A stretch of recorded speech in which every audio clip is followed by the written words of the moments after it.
Okay, all right. All right, welcome everybody. This is the November meeting of the Nevada County Camera Club, and it is our last meeting of 2021. So we're hoping for better things in 2022, right? Maybe in-person meetings would be good. So, yeah. So I've got a few announcements, and then I know David is going to share some things with us, the elections, and I know Dave McClellan and Ellen as well. And Mark will all have things to share with you. But before I move to them, a few announcements from me. As general announcement to everybody, especially if you're new, is that this is being recorded. And then if there are background noises, Kathy and I are I'm watching the participant list on my other monitor, and you'll be muted if there is background noise, but you can always unmute yourself by holding down your space bar. And the video itself of this meeting will be uploaded to the club's website within 2-3 days. And thank you to Dave Arstein, who has now split our videos on the website. They were all together under meeting videos, meaning our general meetings plus any workshops that we offered.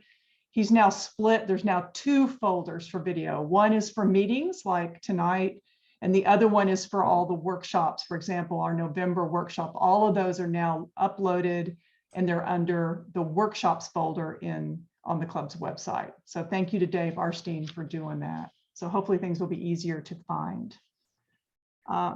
In terms of coming back together in person, the board had a long discussion about returning to in-person. It's on our agenda every month for several months in a row now. And we did determine we're going to come back together in person in January. New year, I know, Sheila, yes, isn't that cool? So our next meeting, we skipped December in this club. The next meeting, regular meeting, will be January 24th. And we are going to meet in person again, provided nothing occurs between now and then, that we continue on the trend we're on. We'll come back together at the church, but there will be some requirements for everybody. We are going to ask that if you attend, you are fully vaccinated, and that you will show your vaccination card as you check in and get your badge, and that we're going to require everybody to wear masks. And the saddest one is there's no snacks, right? Right, so BYOS, bring your own snacks. But we're trying to keep it as safe as we possibly can with everybody in mass while we're together in January. So stay tuned, that is our plan, unless something untoward happens between now and then. So very much looking forward to having everybody back together. So any questions on that before I move on? Yes, I have a question. Sure. For some of us that aren't vaccinated, are you going to still do Zoom the meeting then, or is that just make us not able to attend any meetings here on out? Yes, I'm very sorry. We did discuss videotaping it, and it's a pretty complex process. And so we did make the hard decision that we're not able to record the meeting. No, I'm sorry. So you're not going to Zoom it or anything? No, we're going back to as it was before COVID, that format. Yeah. That's really unfortunate. Yeah, it's not an easy decision, but we're looking at the health and welfare of everybody in the club for allowing us to come back together in the safest way possible. So, I'm sorry okay, well, I guess that means I won't be a part of the club anymore. That's really, really sad. The videos will still be available. Well, no, there won't be videos, actually. You're right. So I'm sorry. I'm very sorry about that, but that is the decision that we made. Okay, I would just ask that maybe you guys reconsider, and if there's anybody else that feel like I do, but maybe I'm a lone ranger. Yeah. Okay. All right. So then that's January. I'm sorry. Can I just chime in real quick? I Sure. want to make everybody aware it's not at all that we're not trying to include the whole club. As Rachel mentioned, we discussed it at length. It sounds easy to just turn a camera on, but it's not that easy. We have to link up audio, put microphones all over the place, try to find 2 or 3 cameras to cover the whole stage. It would take 2 or 3 people. They would not be able to participate in the meeting as a result of having to work the whole night. And so it really boiled down to it's just not practical to live stream a meeting like this without having someone come in and do it, and that would be expense prohibitive. So it's really it's a labor issue. We just can't, we don't have the resources to do it. So I just didn't want you to think we just kind of cast it off out of hand. It was very seriously considered, and it's a work related issue. So Yeah, wanted to get that in. we spent a lot of time on it, and it was a tough decision, but that is the route we chose. So Rachel, yes, Willie. I would like to thank the board for the restrictions, because I'm probably not the only one. I wouldn't be able to attend without those Oh. restrictions, and it will be possible. So I just want to add that. Okay, you're welcome. Yeah, it's not been an easy route through this for anybody anywhere, I don't think. So, all right, thank you, Willie. Yeah, Rachel. All right. Yes, Eva? It should be congratulated for the excellent job you did with the Zoom program. The attendance that you've Oh. had, programs that you've done, has been fabulous. Well, thank you very much, Eva, but it really is a group effort. Kathy's been doing the programming. The board has been very much engaged every month, trying to keep this I'm aware club. it's a group effort, and I'm thanking the entire group. So thank you. That much appreciated. Appreciate being acknowledged. So thanks a lot. There's a lot of work that goes on behind the scenes. Yes, indeed. All right. And I'll just add that this has been a very tough 2 years for everybody, everyone, all of us. And the fact that the Camera Club has been able to use this media to continue on and not lose members has been amazing. And Rachel, as the president of the board, has done a great job paving the way, and the board has supported her 100%. Yeah. So just want you to know that one too. Oh, thanks. Yeah, it's been a group effort. And honestly, I think as we go forward, I don't want to spend too much time on this one topic, but as we go forward, the Zoom has worked really well for certain aspects of this club. Mhm. So I'm hoping as we go forward, then that gives us more latitude in providing presentations, for example, for people from across the United States or whatever. We won't be on Zoom every meeting, but it does give us another modality, as they say, for providing education to members. So we'll see. All right. All right. So next, I think I'll move on. The next announcement I have is on Photography Month 2022. I mentioned this a couple of times before, that the club will be participating next April in Photography Month. It's a 5-county regional emphasis on photography. And so we have a committee now. That committee is made up of Ann Wessling, Ellen Davis, Kathy Triolo, and myself. And we've got 3 activities that we are going to highlight for Photography Month. The one I've spoken of before is the Granucci Gallery exhibit at the Center for the Arts. And I just sent out the call for art today. And this is quite the opportunity, folks. If you haven't been into the newly remodeled Granucci, it is gorgeous. And so this is really a fantastic opportunity to get your work seen, and it'll be advertised across the greater Sacramento region, trying to draw people up to Grass Valley and into the Granucci Gallery to see your work. So this is a really special opportunity for folks. The committee decided we're going to let people go big, so you can submit an image up to 36 inches, should you choose. And there is wall space to have it really shown beautifully in that gallery.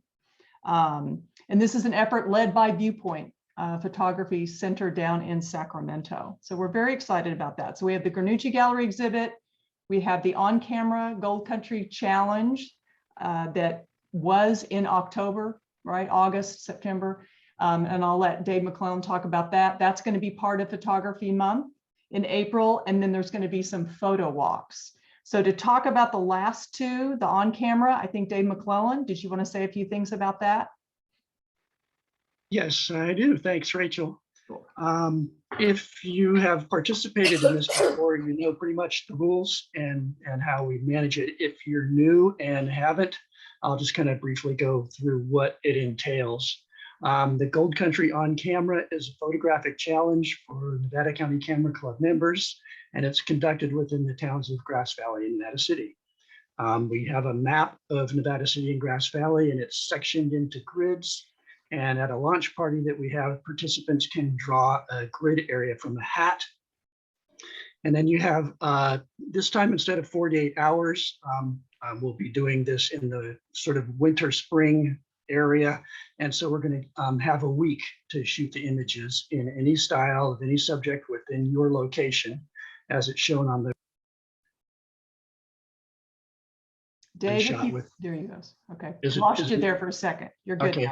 now. What I'll do is I'll turn off my video and see if that maybe helps my bandwidth a little bit here real Sure. quick. And but I'll start out by thanking Darby Davenport for this awesome picture. Yeah, good one. And then let's see. And then after shooting, each participant will create one artwork to enter and display during the special exhibit that we'll have in April. And there's no restrictions on the type or style of the presentation or processing that you choose, but it needs to be based on your photograph. And I know it might seem like we just had the photo challenge, and in fact we did, but we decided to try some new ideas for 2022. And one of them is to have the gallery show coincide with a regional event celebrating, oh great, there goes my phone, hold on. Excuse me. Okay. Anyway, yeah, so we're going to be part of Photography Month in April as well. And so what we'll do is one of the cool things that we're hoping is benefit of the season change with this is that we'll hopefully won't have to deal with the heat and the smoke like we did in the summertime. It might rain or snow, but as photographers, we see weather as a bonus, right? And another change for 2022 is that a new grid map will be designed, and there will only be as many grids as there are participants. In the past, we've had like, I think 55 grids on that map and around 25 to 30 participants. And so there was a lot of areas that were not used. And so we won't create the grids until we know exactly how many people are going to participate. And so the grid areas could be quite a bit larger. So that will probably help in a lot of us finding easier subjects in our grids. And so basically the photo challenge is designed to encourage you to try something different in your photography, to step out of your comfort zone and learn to try new ideas in your photography, as well as in your processing and the finished presentation of your artwork. And an invitation will be sent out with all the details to all the club members in early January. We'll have our launch party and shooting period in late February. And after the shooting period, we'll have a month to process and create our artwork for display. And that will again be at the Nevada City Frame Shop, Nevada City Picture Framing. And so that's kind of where we're going with that as part of Photography Month in April. Right. Cool. Thank you, Rachel. Sure. So the Granucci will be your best work, kind of your lifetime best work as part of the display in the Granucci. And then the on camera will be a challenge to grow as a photographer and try something new. So they're different exhibits. And then the third part of Photography Month will be photo walks. And I think Kathy had a few things she'd like to share with you on the photo walks. Yeah, I think it's going to be a lot of fun. This is for the public, although we encourage members of the club to join us. There'll be one photo in April. There'll be one photo walk a week for 4 weeks in April. And one will be during the daytime in Grass Valley. And then the next week during the evening in Grass Valley. The third week will be during the day in Nevada City, and the last week will be during the evening in Nevada City. So I am looking for volunteers to help out, and it's going to be fun. It's a one-time thing. You don't have to sign your life away, and the volunteers will just come and help us talk to people about photography, help them if they need help. They can bring iPhones. If you're an iPhone lover, that's a great way to connect with people. But it really is for the public, and it's going to be publicized. So I will need some volunteers to help me with that. So if you're interested, send me an email and I'll get you on the list, and then we'll firm up what we're going to do as we get closer. So Do you thanks have the for help. dates of those? Well, it's in April, and I don't have the dates of the photo walk yet. But if you Okay. want to participate, let me know your schedule and I'll see if I Okay. can work around it. Okay. Okay. All right. Thank you, Kathy. All right, so that's Photo Month, Photography Month. Next short announcement, I just wanted to say thank you to all the folks who presented at the November workshop on November 6th. We had great participation, especially thank you to Douglas, my co-host of the day. And all those videos are now up on the club's website, recorded. So you guys can go back and review them at your leisure. And they're all under, as I said, the folder presentation. No, I'm sorry, workshops. That's what it was. So thank you, everybody who donated your time. And if you attended, thanks for coming.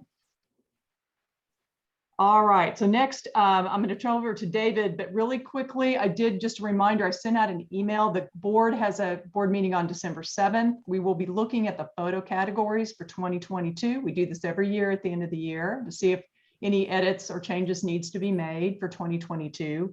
If you have any comments, I've already gotten several. If you have any comments or feedback on the photo categories, please shoot me an email in preparation for that December 7th board meeting. And with that, I will turn it over to David Wong, who's got our elections for 2022.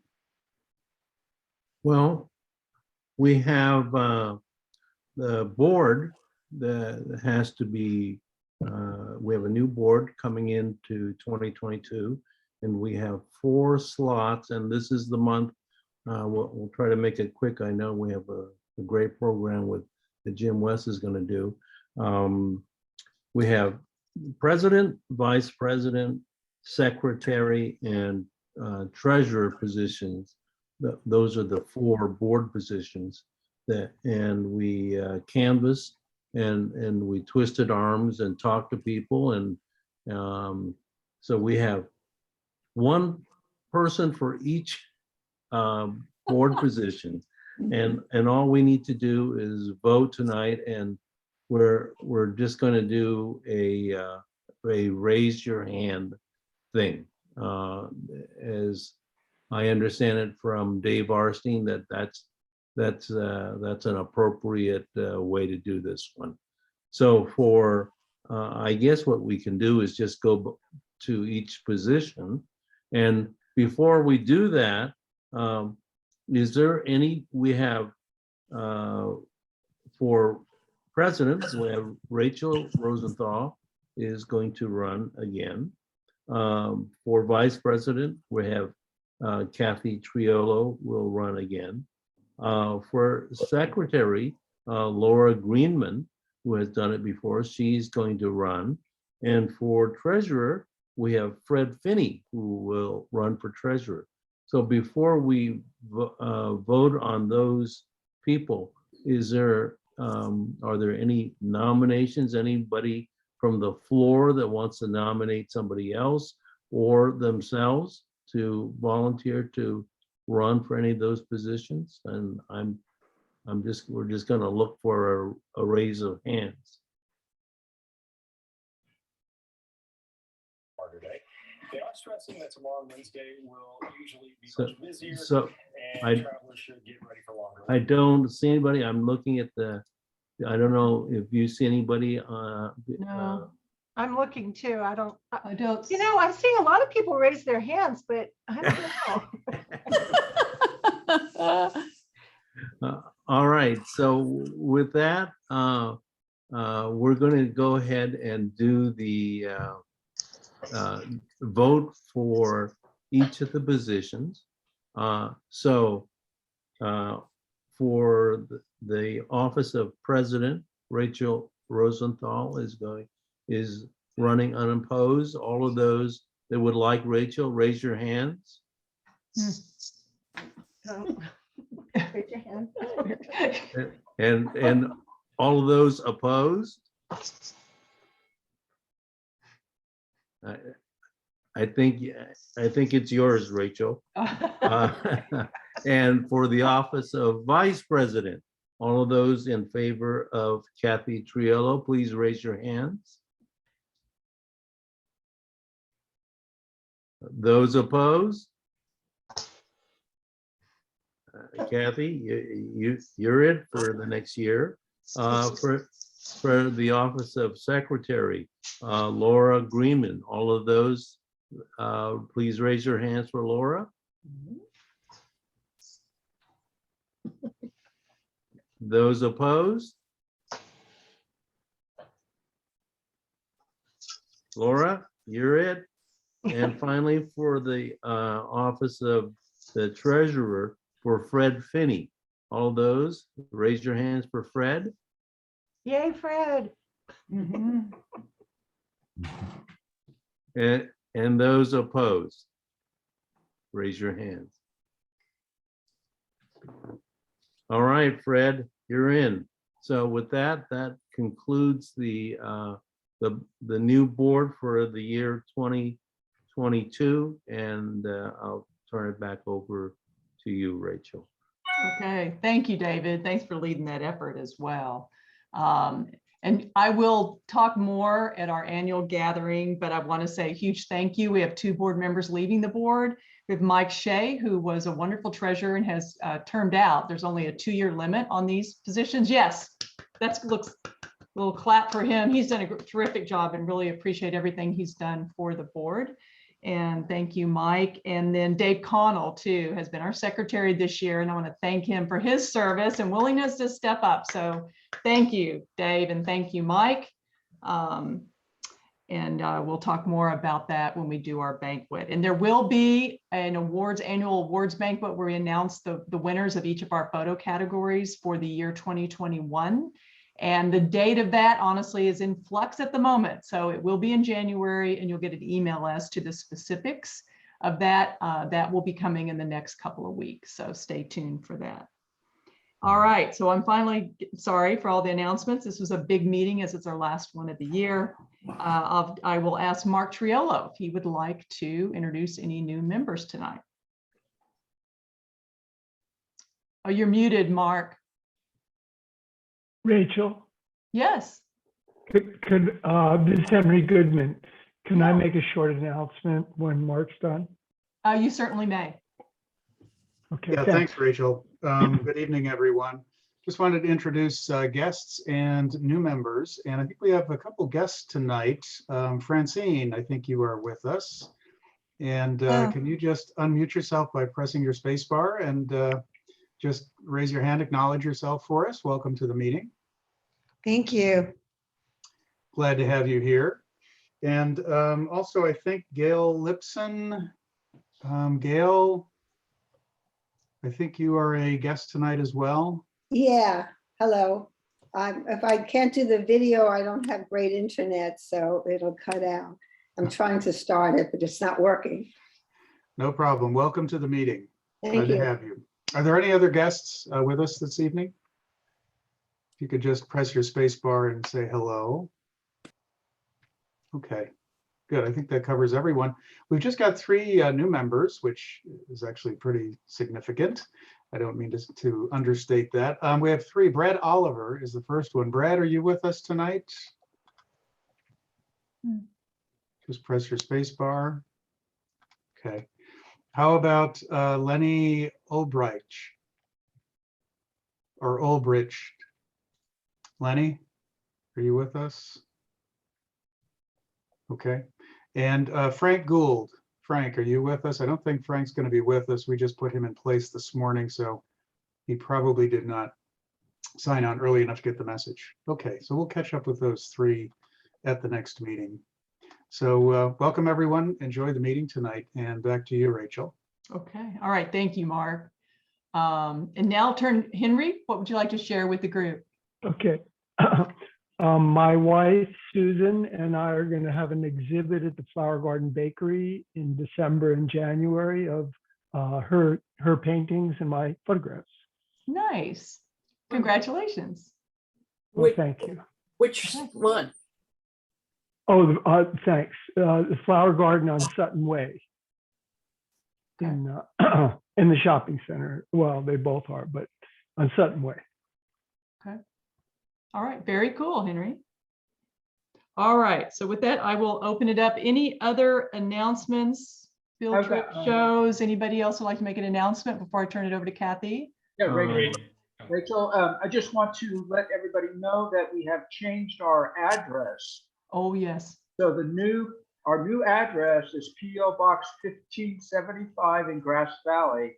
So you'll see, if you go to the website, it shows on the website. So if you have anything with the old address on it, just go ahead and dump it or change it because we've got a new address. Okay. Thank you, Mike. All right. Anybody else? Any other announcements? Yeah, Rachel. David, sure. Yeah, so just, I know we need to get rolling here. Just announcement, we have a field trip that has happened fairly quickly for December 8th. We're going to go to the Calusa Wildlife Refuge on December 8th. We're going to leave from the Safeway parking lot in downtown, the old Safeway, from downtown Grass Valley at 6:30 in the morning, for those that would like to join us. And we're going to have a Zoom session to talk about shooting wildlife and equipment on December 1st. And that will be at 7 in the evening on Zoom. So if you'd like to join us, Bill Wages and I will be doing that field trip. We ask that you email me at dw@photographybydavidwong.com, and you can find my address on the club directory, and I believe Rachel also sent that announcement out. So you just need to let me know that you're coming, so we can sign you up, and you can just do that by emailing me at that email address. Okay. All right. Thank you. All right. So now, sorry, get to turn it over to Kathy and to introduce our terrific presenter tonight. So Kathy, to you. Thank you, Rachel. All right, we are so fortunate to have Jim West join us tonight. He's a nationally recognized award-winning photographer. He's been honing his trade for more than 3 decades. That doesn't tell you how old he is. Jim has shot everything from portraits and weddings to architecture, industry, and advertising. He teaches thousands of students the art of photography and digital imaging at Cosumnes River College, where he's been for 33 years. Aren't they lucky to have him? Jim was recently awarded the Dean Collins Photoshop World Educators Professional Scholarship Award at the National Conference in Las Vegas. In 2014, Jim was awarded 3 Nikon photography scholarships, the Martin Luther King Diversity Award, Outstanding Teacher Award at Cosumnes River College, and the Smithsonian Institution Photography Award. Pretty cool, huh? Earlier in his career, he was the winner of 2 back-to-back National Eastman Kodak Awards, where Jim's work was displayed at Epcot Center in Florida and in Times Square in New York. He still pursues his passion for excellence in photography every day. He was most recently one of the 2 judges at our photo challenge in October. So it is my great pleasure to introduce Jim West. Thank you, Jim. Thank you. Hello, everybody. Thanks again for having me here. I guess all of that awards just say that I've been around for a long time. How about that? So I've been teaching for quite a long time. I've been in photography since I was 14 years old. And since that was 2 years ago, I've done pretty good. I've been there, at least that's what my wife says, 2 years ago. So I want to share with you about my passion about processing images. And so I'm going to go ahead and share my screen here. And let's do that. And then I'm going to take all of you guys and put you on my second screen up there. Good. Could we mute everyone too, please? Yes, I can mute everyone. And Jim, you'll need to unmute yourself. So I'm going to mute everybody. Thanks, Rachel. All right. Am I good? You got me? Yes. Okay, good. So, so I've been processing images for, I was a chemical-based photographer, obviously, when I started out. And I've been processing images for years and years and years. And most people think, okay, well, you processed your own images. Well, I haven't. I've processed thousands and thousands of professional photographers' images, as well as amateur photographers' images and film images. And so I started off processing that way. And then I was at a custom color lab printer in a custom color lab in Sacramento, as well as trying to break into shooting full time. And then I was also a custom color printer for Harris Advertising and Public Relations in Lake Tahoe and Reno, where I wasted a lot of their photographic paper and a lot of processing with them as well too. And then from there, I went to UC Davis and I was a printer for them as well. And then after that, went to CRC. And then luckily enough, when I saw digital imaging coming about, I really wasn't interested in digital imaging until I knew that it could print equivalent to what film could print. And as soon as it was able to do that, I became more involved and more interested in digital imaging. And so the very first digital camera that I used was $35,000 Kodak camera, where the computer was on a backpack on your back, and it shot about a 3 megapixel image. And the only people that could afford it was NASA and our government, practically. Those are the only folks that could afford it. So it was a beautiful camera, and interesting to use it, but the printing wasn't there yet. So I went and started producing or printing digital images. And I was a custom color printer on the chemical-based side. I have 2 degrees from Eastman Kodak in color chemistry. And I applied that chemical knowledge and that printing knowledge to digital. And so I started printing with a bunch of different types of printers. And then I built over 4 labs at our college. And just this last week, we're putting in $45,000 worth of new printers at the college, where we're going to be able to print up to 44 inches, and our average printer is a 24-inch printer, where we're able to go down to smaller prints and then up to 24 inches. So we're using the latest Canon printers at the college. So that's pretty exciting as well. So Jim, I'm sorry. Jim, can I say a question? I'm seeing your desktop. Is that what you intended? Yes. And with your folders on there? Okay, I'm just double checking. I'm going to get my image. Sorry about my messy desktop, but I've been teaching since 9 a.m. this morning. So I promise I have something good to show you here in a moment. Okay. So anyway, I want to share just a little bit about background, a little bit about how much I have been printing. And I've been lucky enough to spend the summer at Adobe and worked with them quite a bit, and spend some time there working in Photoshop and with Lightroom on their educational side. So my goal tonight is to show you, start off with showing you some before and afters on processing. And so I want to do that. Then I asked Rachel to send me some images of your group, some images that your group took, and I processed those. And then I'm going to end up with processing some images in front of you and show you my technique for processing. Now, just like anything before I start, processing is about style. It's about expressing yourself. Ansel Adams had a way of expressing himself in his processing that was very different than everybody else, which made him very famous.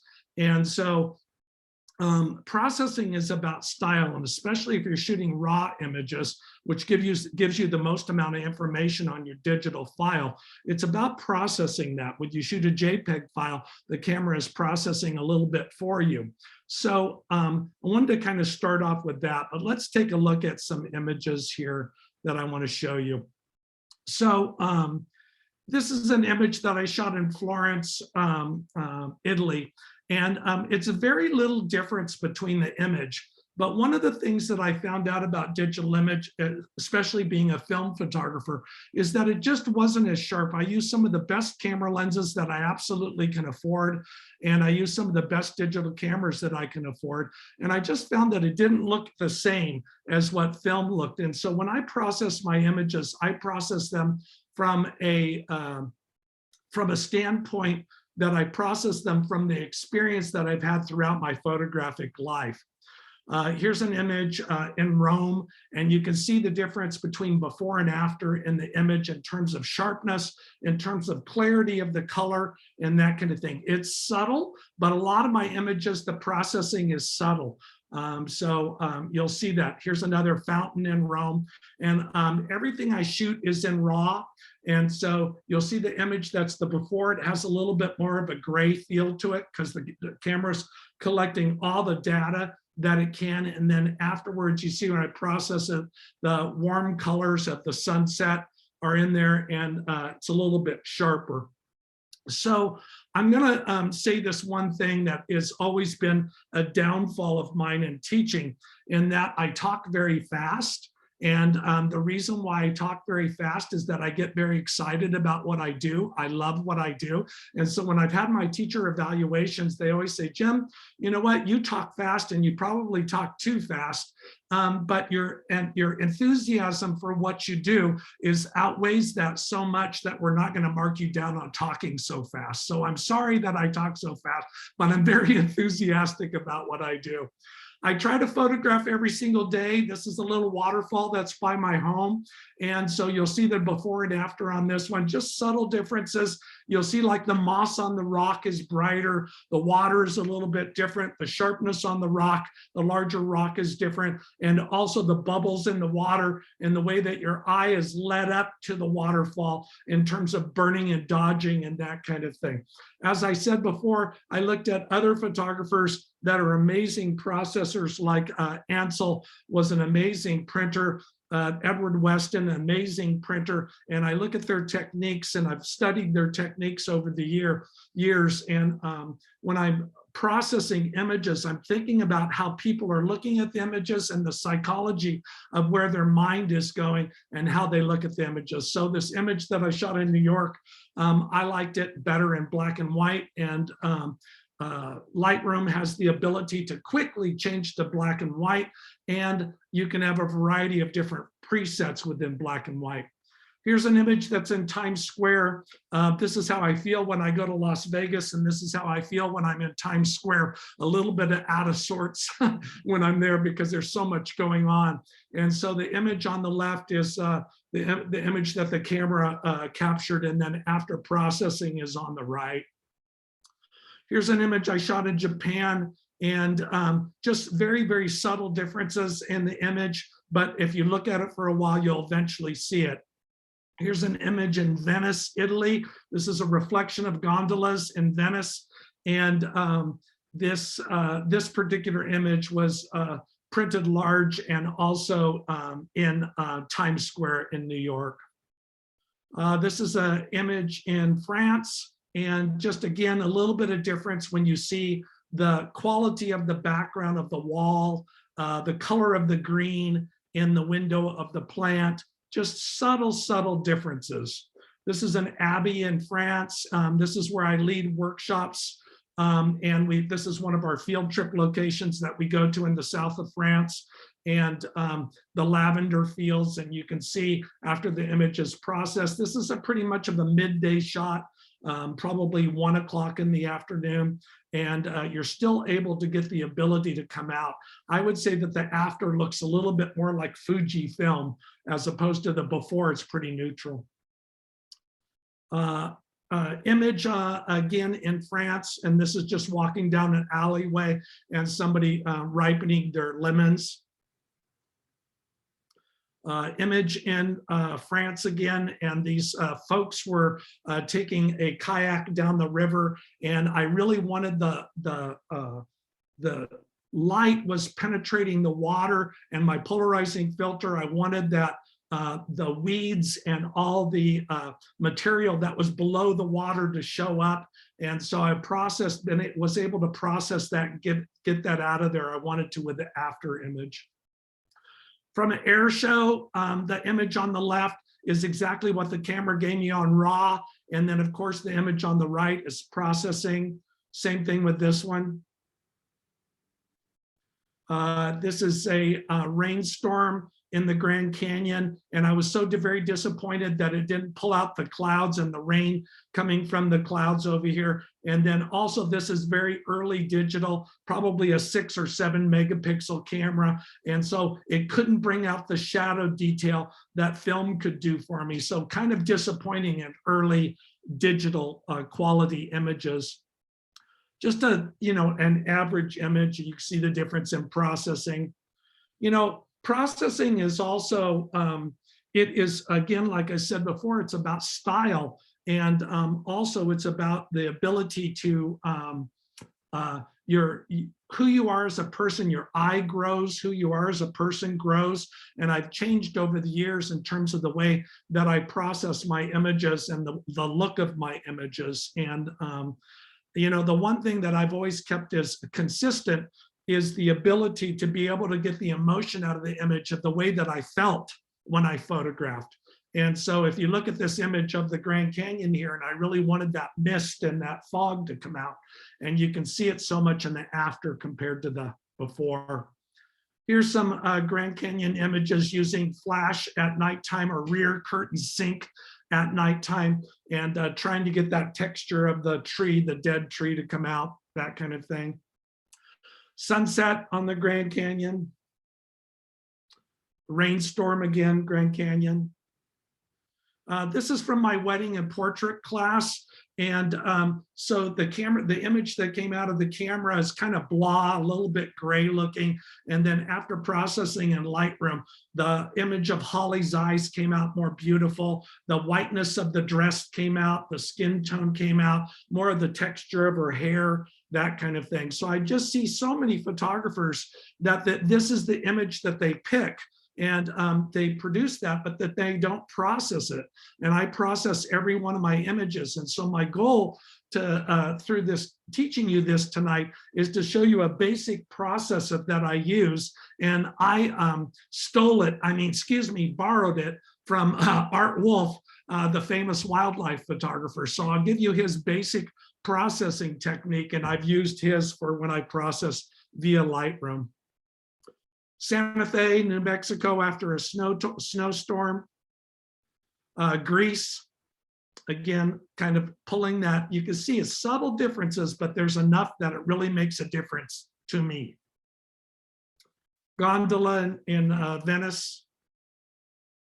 This is on the Big Island of Hawaii, and this image is I was just so very disappointed. I got up super early in the morning, went out to the volcano, and I melted a pair of boots, by the way, going out there because it was so hot.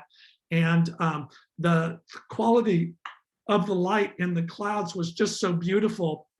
And without processing, the ocean didn't show up, and the ocean came out better, and then the processing in the clouds came out better. One of the images that I shot, it isn't in this slideshow, but they say that the volcano goddess is Pele.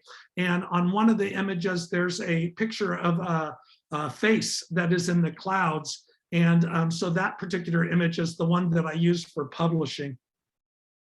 This is the heat hitting the ocean, and it creates vortexes that are very similar to what are those things called? Tornadoes, yeah. So very similar to tornadoes. But look at the huge color difference. This is what I saw, and this is what the camera gave me. Santa Fe, this is, no, excuse me, this is on Iceland, and this is a wild horse in Iceland. And then with Lightroom, I'm able to take the image, convert it to black and white, and then process it in different ways in terms of sepia tone. If I was to do this in film, it would have taken me probably 3 to 4 hours to process, another 3-4 hours to process and or tone this image. I'm sure some of you have done that.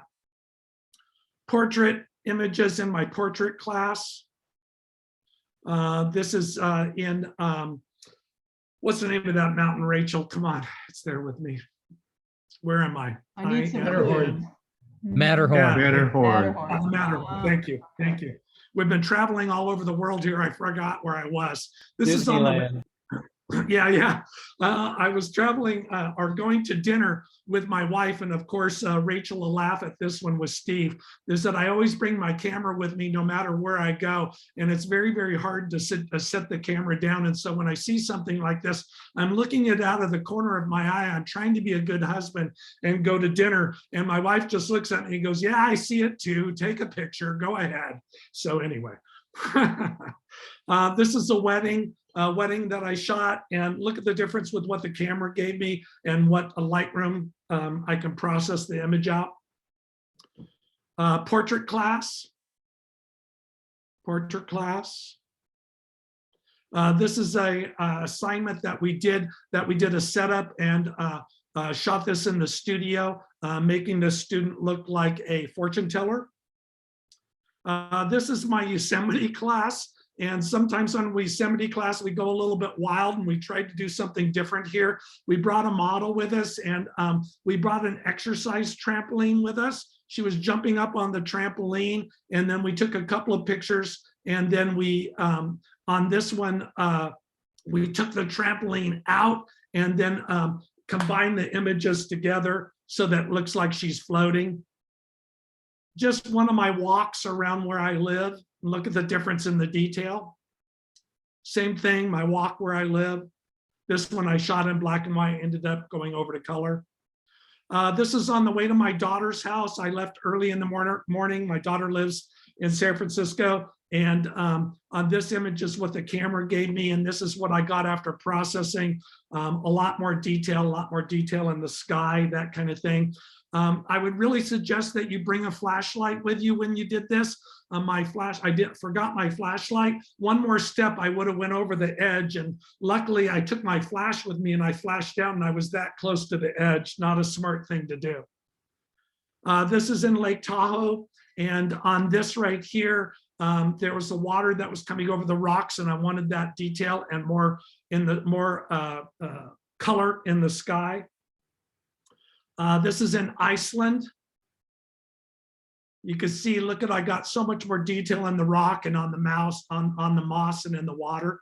This is a cave in Iceland. Ice structure in Iceland. This is an interesting one. I knew I wanted this image to be, to look like it was processed in black and white and then toned. And so my trick is that if I know I want something in black and white, is that I shoot everything in color, shoot everything in raw. I'll put my hand over the camera lens and shoot a blank. And then I know the next image, I want that image to go to black and white instead of changing the camera over to black and white. So it's my little trick to warn myself that.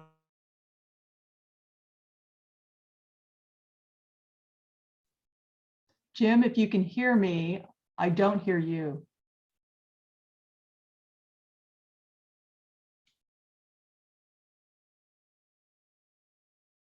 Do other folks hear him?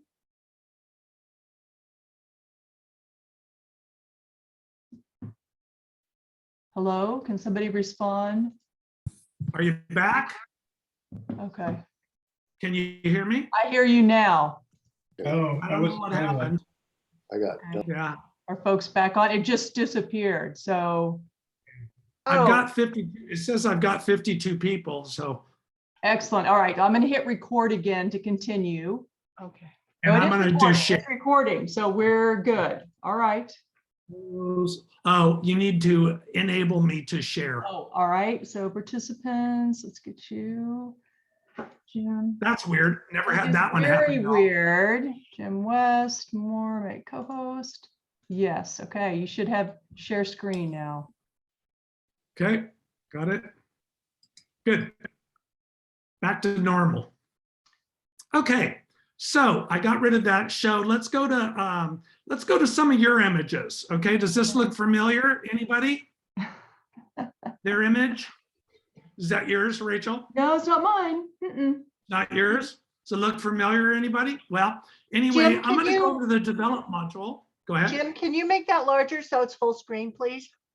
Yeah, so in Lightroom, it's very limited in what you can do. So I'm gonna go to the develop module first, and then let me see what I can do for you here. So I'm gonna go to before and after, then I'm gonna go to lights out. How does that look? Still small? Rachel? It's small, but there's no background. It looks good or just small. Yeah, I took the background out so you can see it a little bit better. So Okay. whoever's image this is, again, remember that I'm taking an image that belongs to somebody else, and I'm putting myself into that image via processing. Does that make sense, everybody? Right? Yes. So when I'm doing that, what I'm looking at is what the intent is of the photographer. So I look at the sky, and the sky's a little bit, foggy, and or there's whatever in the sky. There's some great mist around there, and the road is an important part of the image.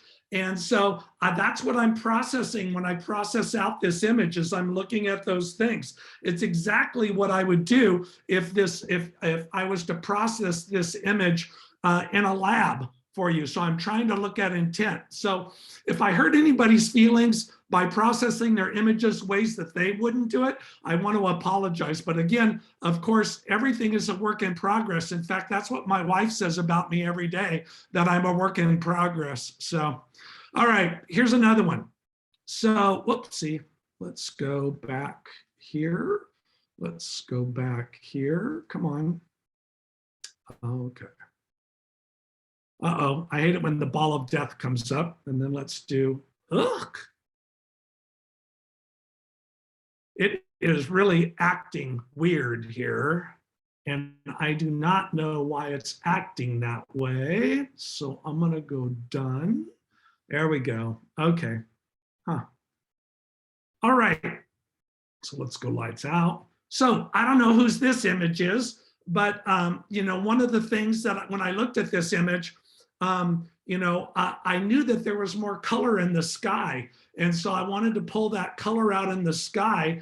And I knew that the texture in the foreground, that I wanted to pull that texture out in the foreground, which would then pull your eye up to the sky. And so then I had this, I didn't want to clone out the camera and the tripod on the left-hand side, because that's not my decision. My decision, whoever did that and left that in there must have left it in for a reason. But what I did is that I sharpened the foreground, I brought the sky out in the background, and then individually I went to those little creases that were around there and sharpened each individual one so that I could pull your eye into the image. All right. Let's go here.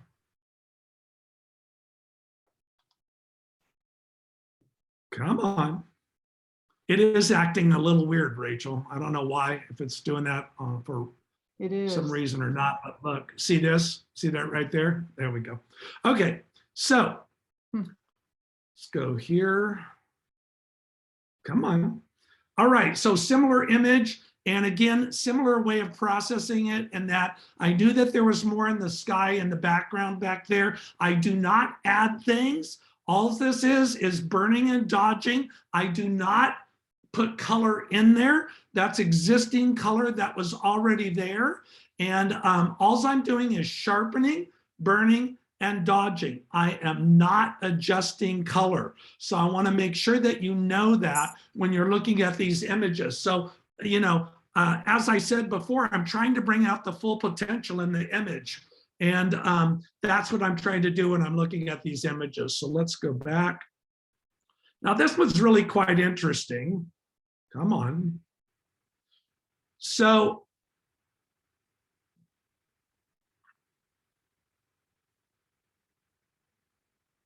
it's freaking me out that it's not coming up normally.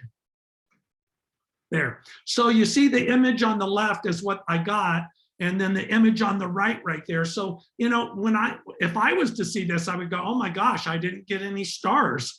I didn't get anything in the image. And then through Lightroom, I was able to pull all of that detail out in the background. So whoever's image this is, you know what I mean? There's just so much more that's there that did not come out in terms of full potential. Maybe that's what my wife saw in me, and that she thought, okay, well, this guy does have potential. I'll eventually be able to pull it out.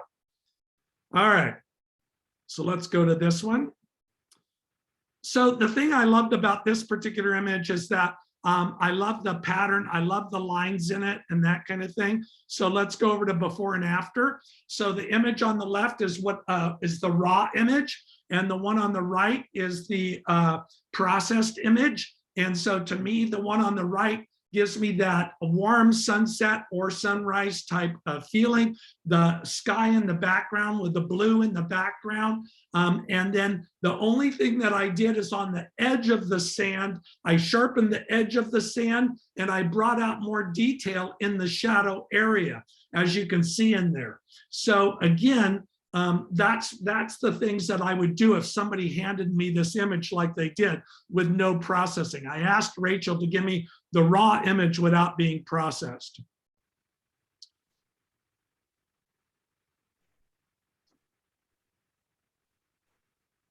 Come on, don't make me worry.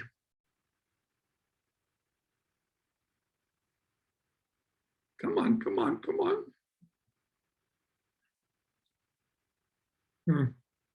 There it is. And then let's go here. There we go. So again, the image on the left right there is what came out of the camera, the raw image. And then look at the detail in the rock and look at the color in the rock. And then look at the color, the lines that are leading back towards the rock that pulls you into the image. Again, pulling out the full potential of the image and seeing the full potential. I'd like to go with lights out on all of these images, but I'm a little freaked out that it might do something to the internet. So you can see when I go to lights out on there that you can see the difference in the image. All right, I'm gonna go backwards here, go over here, and then let's go to, come on, there we go. All right, so then let's go over here.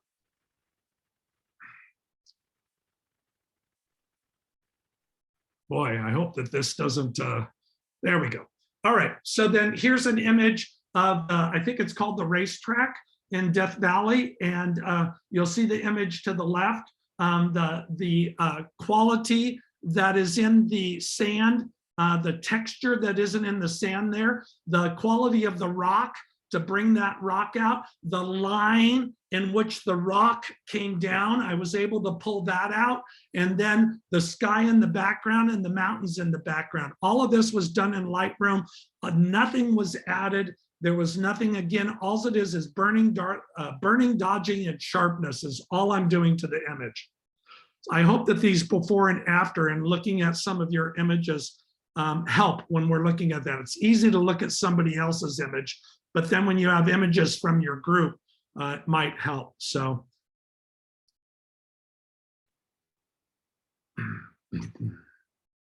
Come on, be nice to me. There we go.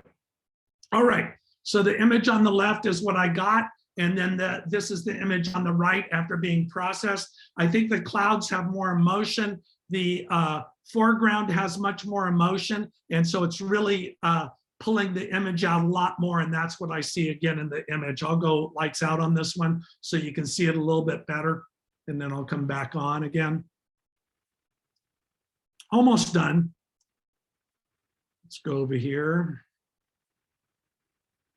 All right. Let's go here. I've never had this slow down like this before. And Jim, right, while you're so then, waiting, sorry, while you're waiting, sorry, we go are ahead. getting some requests to have you demonstrate how you got from before to after, just so you know. Yeah, I'm going to do it as soon as that's my next step. So my next step is I have some images that I'm going to get into the program and start processing. Okay. How am I doing on time? I'm doing okay. All right. All right. So then you can see the image on the left, you know, and then the image on the right. All right. Let's go back. Okay. So look, the clouds were missing, the yellow in the sagebrush, the detail in the huts, all of that kind of stuff. If I go lights out, right? Okay, one more. All right, and then let's go before and after.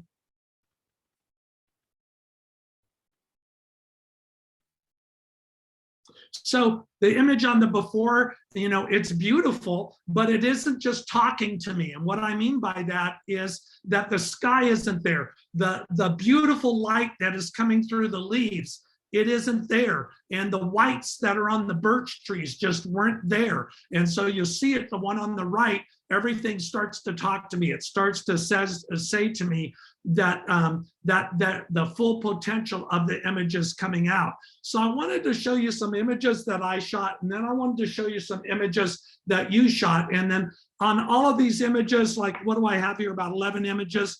It took me probably about 2 hours to process your images. And I worked on them a little bit, to get them the way that I want to. So now let's go back to the library module. And now I'm going to go to some images that I brought up here that I want to do some processing on some images. So here's an image that I shot from an airplane in going from Sacramento to Las Vegas for a photography trade show.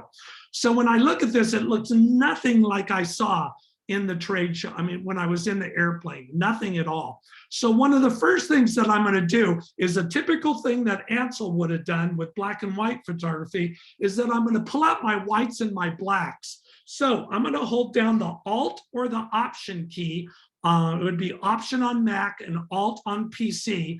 I'm going to click on the whites. And as I do that, you'll see there's no whites in the image. So as I pull the slider up, and I keep pulling the slider up here, you see that now I'm starting to get whites in the image. And you'll see on the very top up here, the histogram has changed quite a bit as well. So now I'm going to do the same thing on the blacks over here. And but I'm going to go this way until blacks start showing up on the bottom. And so right then and there, look at the huge difference between the image, just changing the blacks and the whites on the image, right? So I changed my blacks and whites on my image. Now I'm going to give you the recipe that Art Wolf gave me for processing images. And here's his recipe. On clarity, 30%. Okay, so it talks to the idea that digital isn't as sharp as film. On vibrance, 30%. Okay. And then on saturation, whoops, vibrance, let's go there, 30%. And then on vibrance, 10%. Okay, so now I think the image needs to be a little bit darker. So I'm just going to go a little bit darker like that. There we go. Then I'm going to show you the before and after. Now, of course, I'm not fully done with what I would do with this image, but let me show you the before and after, right? So the one on the right is the one, Ansel Adams was a piano player, and it's like you can feel and hear the symphony. The one on the right, the one on the left is just not there yet. It's not at its full potential. So you can see I'm pulling out my beautiful whites, my beautiful blacks. I'm not adding any color. All I'm doing is adding a little bit of clarity, a little bit of vibrance, and a little bit of saturation to the image. And you can see it's clearly much better. So let's go back. The other thing that I would do on this image, because it has so much texture to it, is I would go over to the texture tool and I'd add about 30% texture. I like that on the image. And then other than that, I might do some gradient up here in a minute, but let's move on to another image.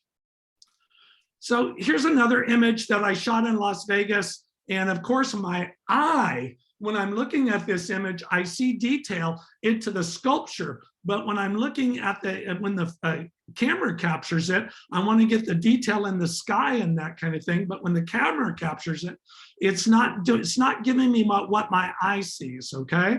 So let's check the blacks and the whites. So I always do this. Let's go to my whites and look, I've already got a pure white, and that makes sense because it's around the sun. So I've already got a pure white, so I'm not going to adjust my whites. And then I'm going to go over here and look at the very bottom. You'll see down there that I have a black as well. So I'm not going to adjust my blacks or my whites because I've already got a pure white and I've already got a pure black, right? By the way, Ansel Adams would be turning over in his grave if he saw that you could do this now, because he worked so hard with the zone system to be able to do this. And this would just be amazing to him to do that. So I'll go up to clarity and do my 30. I'll go up to vibrance and do my 30. And I'll go up to my saturation and do my 10. Okay. Now, the next thing I'm going to do is that I'm going to go to the shadows over here, and I'm going to open up those shadows a bit and look at that. Okay. So then I'm going to go to my highlights over here and drop my highlights just a bit. And as I drop my highlights just a bit, that looks pretty good. That looks pretty good. But I'm going to do one more. So here's worth the admission tonight on this, especially for those of you that love to shoot outdoor photography. I'm going to go all the way down here. And I'm going to go under luminance and watch what happens when I adjust the luminance bar on the blue. Watch the sky.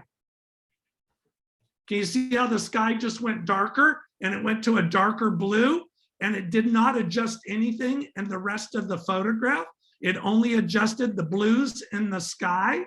So if we take a look, I went all the way over here. I adjusted my blues in the sky. Let's take a look at before and after, right? So I love that about Lightroom, in that it is now pulling out the full potential of what I see in this image, okay? Let's go to another one.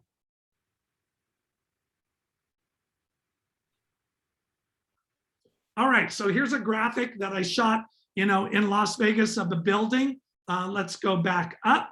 Let's go over to my whites and my blacks. So there's no whites. So I'm going to pull this until I get whites in there. There's my white just starting to come up. So I make it so it's just starting to come up. Then let's check my blacks, and looks, I've got blacks. So I'm good on the blacks part. So there we go. I'm looking pretty good on this. So by the way, you can do these instead of me going over and adjusting the clarity at 30% every time, and going over and adjusting my vibrance at 30% of every time.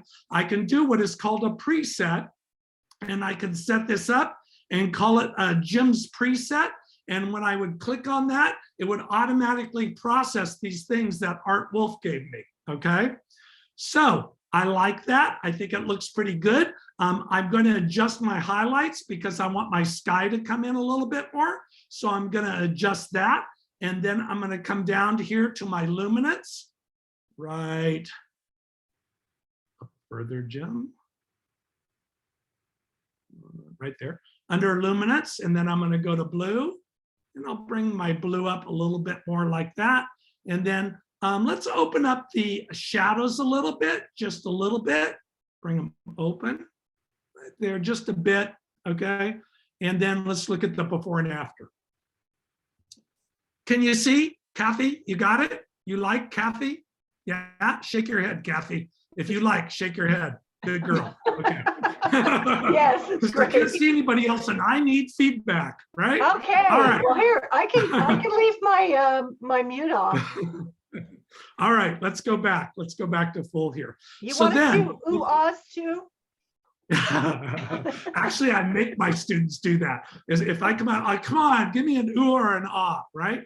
So here's an image that I shot when I was in Oregon, and this is going to a place that's called the Enchanted Valley. There's a little hike that I went on, and I like the image. It's okay, but it's pretty flat across the image. And you look at the histogram, you can tell, over here, it's really pushed over to the side over here. So let's do our whites again. I go over there and look, I've got some whites that are in the sky up there. I'm okay. And I look like this, and I got my blacks, so I'm not going to change that, right? Let's go up to clarity. Let's go up to 30 points on clarity. Let's go up to vibrance on 30. Let's go down to, so I like that. I pretty much like that. I think it looks okay. So I think I'm going to open up the shadows a bit. Yeah, just open up those shadows just a bit more, okay? Now, the next thing I want to do is that I'm going to go up. This is so amazing, and I wish we had time to do this, but I'm going to go up to a masking tool that is new in Lightroom, and I'm going to grab a brush over here. And on this brush, what I'm going to do is that I'm going to change my exposure here. And you'll notice when I change the exposure on this brush, it does nothing, okay? So what I'm going to do now is that I'm going to brush this walkway. I'll bring the brush size down a little bit. And I'm going to bring it up this way. And then what I've done now is that I've lightened up this walkway to draw your eye into the back here, okay? I'm going to do the same thing over here, except for I'm going to say I'm done with here. Let's go, yeah, let's go done. Let's go up to the brush again, and let's add a new brush. Let's go up here, and when I'm going to add a new mask or a new brush, and this time I'm going to lighten up again. So I'll go over here and lighten up, but this time I'm going to add some contrast, and I'm going to open up the shadows a little bit, and I'm going to brush that on. So look what it's doing over here to the fence. It made the moss show up better, and it's actually adding some detail here. And look what I'm doing to the fence here. And I'll bring my brush down a little bit smaller and bring it down that way. And then let's go over here a little bit, right along this way a little bit, and right along that way a little bit. Okay, I like that. Let's go to done, and let's go to before and after. Jim, there's a question here. Do you want to wait for questions, or do you want them as they come up? Why don't I wait until the end, and then I can go back to the images, and you can say, ask if you'd like. Does that sound okay? Is that all right? Right. Okay, but can you see the difference in the images? Look at that image. The one on the left looks flat. It looks boring. The one on the right, your eye is drawn in because of the pathway. Your eye is drawn in because of the fence, and you get that beautiful moss that is on the fence, and it shows contrast, and the overall image is a little bit sharper, okay? Here's an image, whoops, let's go to there. Here's an image that I shot again in Oregon, and so I'll give you something that's a little bit different in Lightroom on this one. I shot this with a 16mm lens, but watch what Lightroom can do on this as well. I can go up here to vertical, and I can straighten the image up. You see that? So I straighten the image up, and as I straighten the image up, I can either crop the image, which I'll do on this one. I can either crop the image, or I can convert it, take it over to Photoshop, and I can do what is called content aware, and it'll actually fill in that areas that are left white in there. And so if I go like this right now, I basically straightened up the image that was bent over like that. But there's more, there's always more, right? So if I go down further down here in Lightroom, it is, where is it? Right here. I can go over here and I can enable my profile for the lens that I'm using. And it's saying to me that I shot this with a Sony camera, a 16 to 35mm lens. And if I go over here, I can change the lens modification. So I can make it so that it will not be distorted by using a different Sony lens. And it'll do it automatically in Lightroom for me.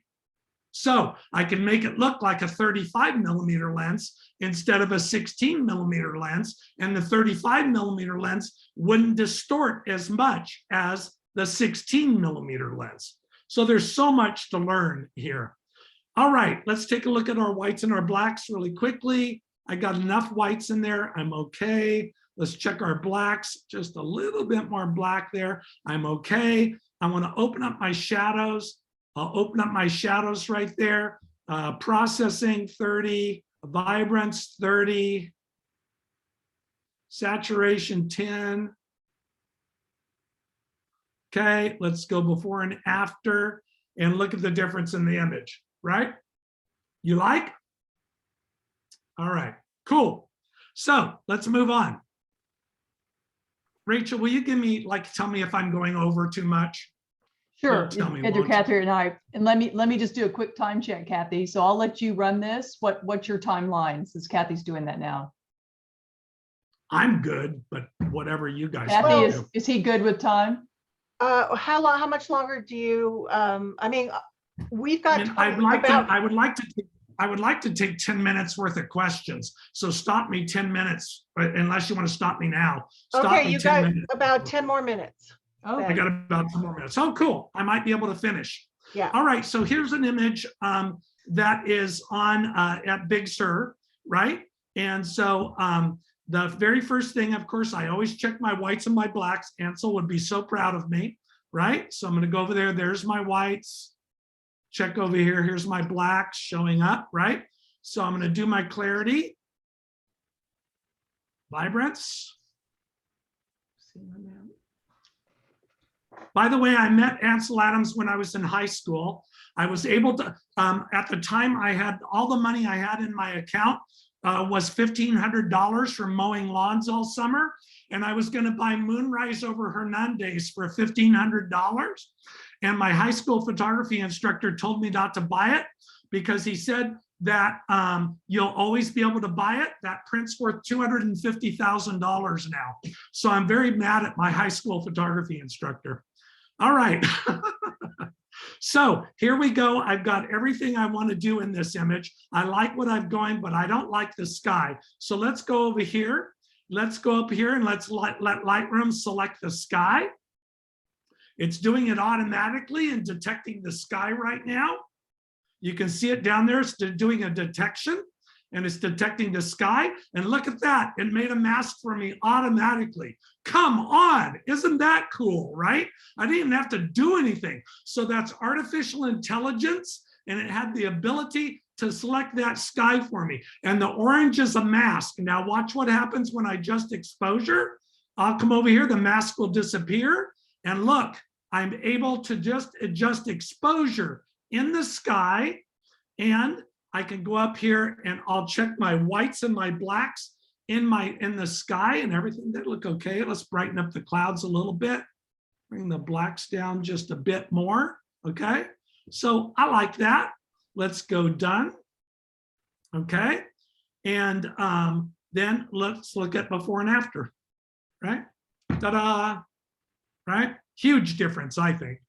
All right, let's go to the next one. So here's an image that I shot in Carmel.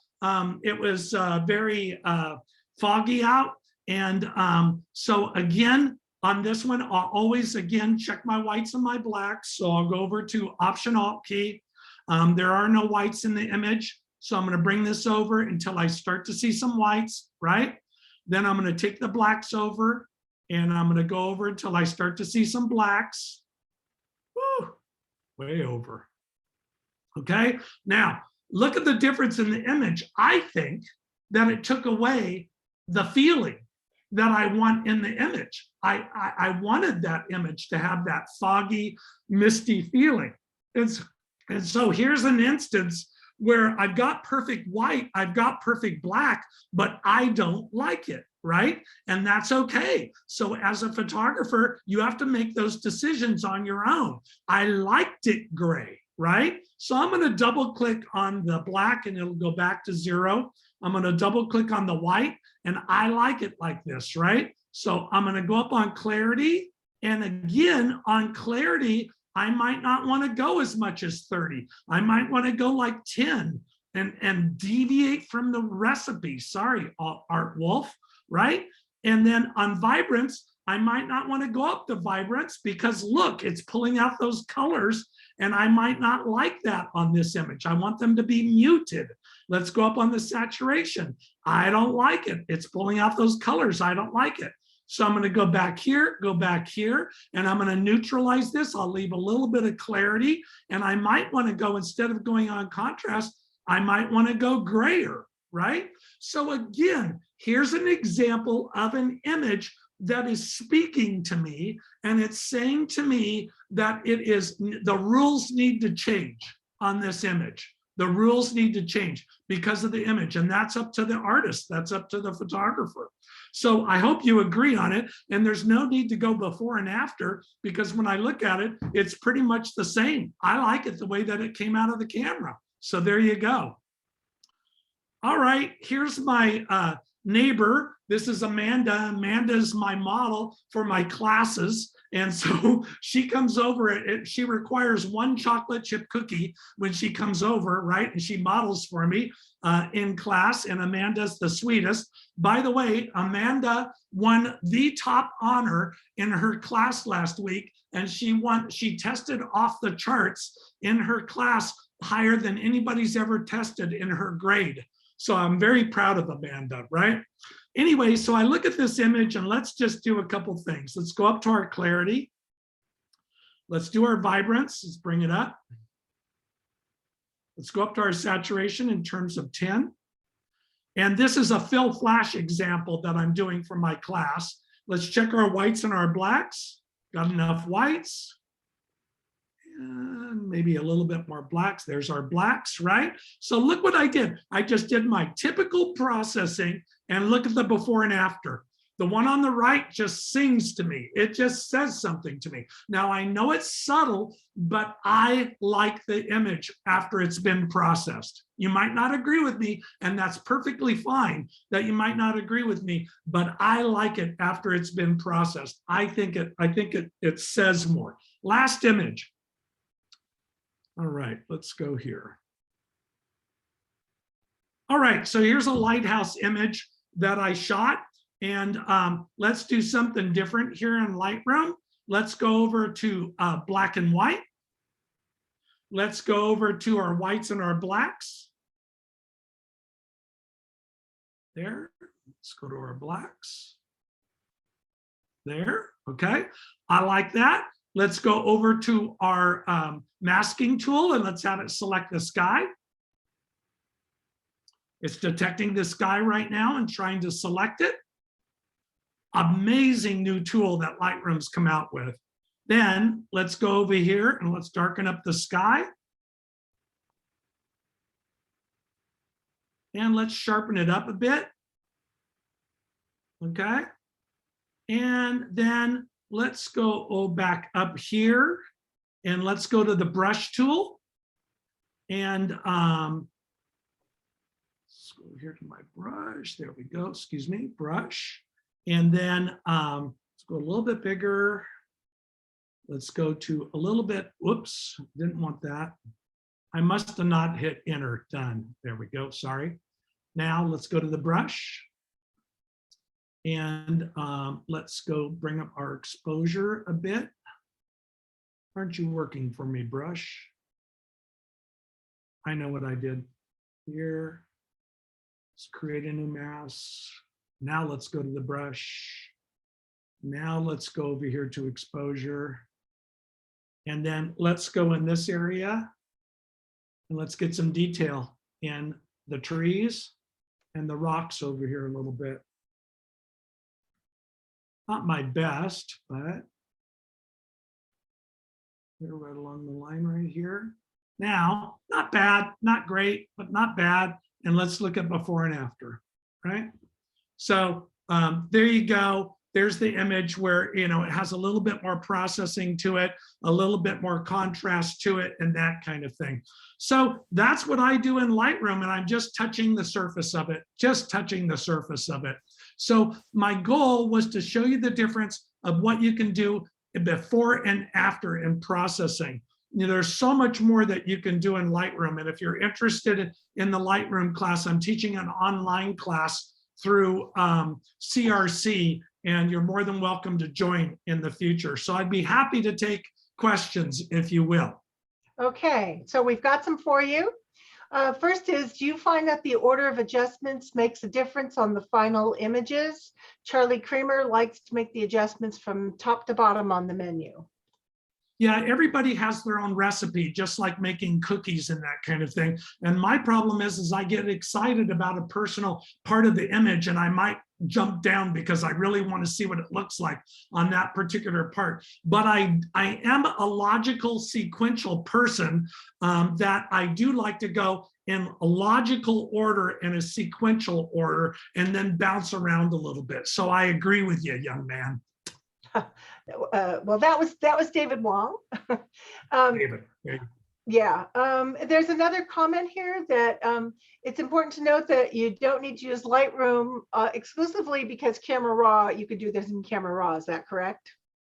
You can, but there's so much more that you can do in Lightroom than with Camera Raw, especially with the masking tools and everything that's in Lightroom. And the other great thing about Lightroom, it's also a database program, and it holds all of my photos, and I can find them quickly. I had a client that wanted one of my images that I shot 2 or 3 years ago. The image is longer than that, actually. It took me about 16 hours to find the image, and the client wanted to pay $500. I actually lost money. And so when I scanned all the images, put them in the Lightroom, I was able to find it within 5 minutes. And so I made money the next time. Cool. Okay, next question. Next question. You haven't been using exposure, contrast, or highlights adjustments since you're making adjustments with other sliders? So are you using, I thought I saw you use exposure, but. Oh yeah, I did. I used Yeah. exposure. Oh yeah. Yeah. So you are using contrast or highlight adjustments as well? Absolutely. Highlights, shadows, and then contrast. I use contrast. I use contrast depending upon the image, like the image, this image right here. I was talking about contrast on this image that, you know, I didn't want contrast in there. And so you can see I lowered the contrast on the image, right? Right. Okay. Next, do you use Nik Silver Effects or just Lightroom for black and white conversion? You know, I use Lightroom because Nik, to me, is a lot of it is presets that somebody's already made. And I don't want to use somebody else's presets. I want to make my own. Now, this is just a personal thing for a professional photographer. And I've been processing so long that I want my own interpretation of the image instead of an engineer's or somebody else that has made that interpretation for me. So that's just a personal thing. Are you going to teach how to make presets in your Lightroom class? Absolutely. Okay. Does the new masking tool allow you to adjust HSL of the selected area? It does. Oh, all right. Let's see. So I think that's it. Does anybody else have any questions for Jim? That was what was in the chat. Cool. What you wanted, I hope, everybody? Thank you very much. I think it Thank addresses you. our beginning, our members who are really beginning to learn to use Lightroom. I think it's a great live demonstration. So really appreciate you showing your process. It's fun to kind of peer over your shoulder and see what you're doing. Yeah. So can I share my Lightroom story with you? I'll have to share my beginning Lightroom story with you, and then I'll get off here. So when Lightroom first came out, I learned Lightroom from an engineer. And there's nothing wrong with learning Lightroom from an engineer, except for they're not artists. And so I learned it from a technical point of view, and I couldn't learn from this individual. I just couldn't learn from them. So I dropped Lightroom and I didn't use it. And then about a year later, I met another person from Adobe, Julianne Cost, and I learned it from her, and she's an artist. And once I learned it from her, it clicked with me. So just like anything with education, sometimes you have to learn it from, you're ready to learn when you're ready to learn. And when I learned it from the person that I clicked with, I was able to get it. So I taught Lightroom to my wife. And because she's a public information officer, she did exactly the same thing. She used it for a while and then she got frustrated with it and quit. And then I said, Chris, unless you use it, you're not going to get better at it. So 6 months later, I went over, I taught it to her again, and then she just sailed with it and took off. So everybody has different ways of learning with Lightroom. And there wasn't as many tutorials when it first came out. And so it is a learning curve. Lightroom is a learning curve. Thank you very much, everybody. All right, well, thanks so much, Jim. Really appreciate it. I think that you did a great job showing what the possibilities are. And we know that Lightroom can get very deep and very complicated if you want to use every aspect of it. But I think this is a really good showing of how you use those levers and sliders on the right. So thank you. You know what? I also use Photoshop, of course, but Lightroom just seems to be more intuitive for me. And so I like it much better. My exposure is already there. I know I've exposed correctly. Lightroom is just pulling out the full potential of the image. So again, thank you. I agree. And I just want you to know in the chat that there's a couple of comments for you. Excellent presentation of important information and very useful and well done and excellent info. Thank you so much. So people are appreciating your presentation. That's good. Rachel, my former boss, will send that to the evaluation of the vice president of instruction, and then maybe I'll get a raise. What do you think? All right. Cool. Yeah, sure. Yeah, right. That'll happen, huh, Rachel? Right. All right. Now let's see if you can stop sharing your screen Yes, there. Sure. please. Thank you. And appreciate There that. we go. There we are. Great. All right, Rachel, back to you. All right, let me change this view back over. Thank you, Jim. Thank you very much. And so let everybody take a break right now. We'll take about 10 minutes, start back at 7:40, and I'll announce the winners of the October photo categories. Kirk's got an announcement, and then we'll do the critique, which will be Jim West and Kirk Keeler. So, all right, stand up, stretch your legs, get a glass of wine, whatever, and I'll see you at 7:40. All right. There we go. Okay, so second half here of the program tonight is we're going to start with an announcement by Kirk. Hey, everybody. I just want to do a quick announcement that I know this was in last month's newsletter, but I just wanted to say it in person that I have 5 workshops happening in 2022.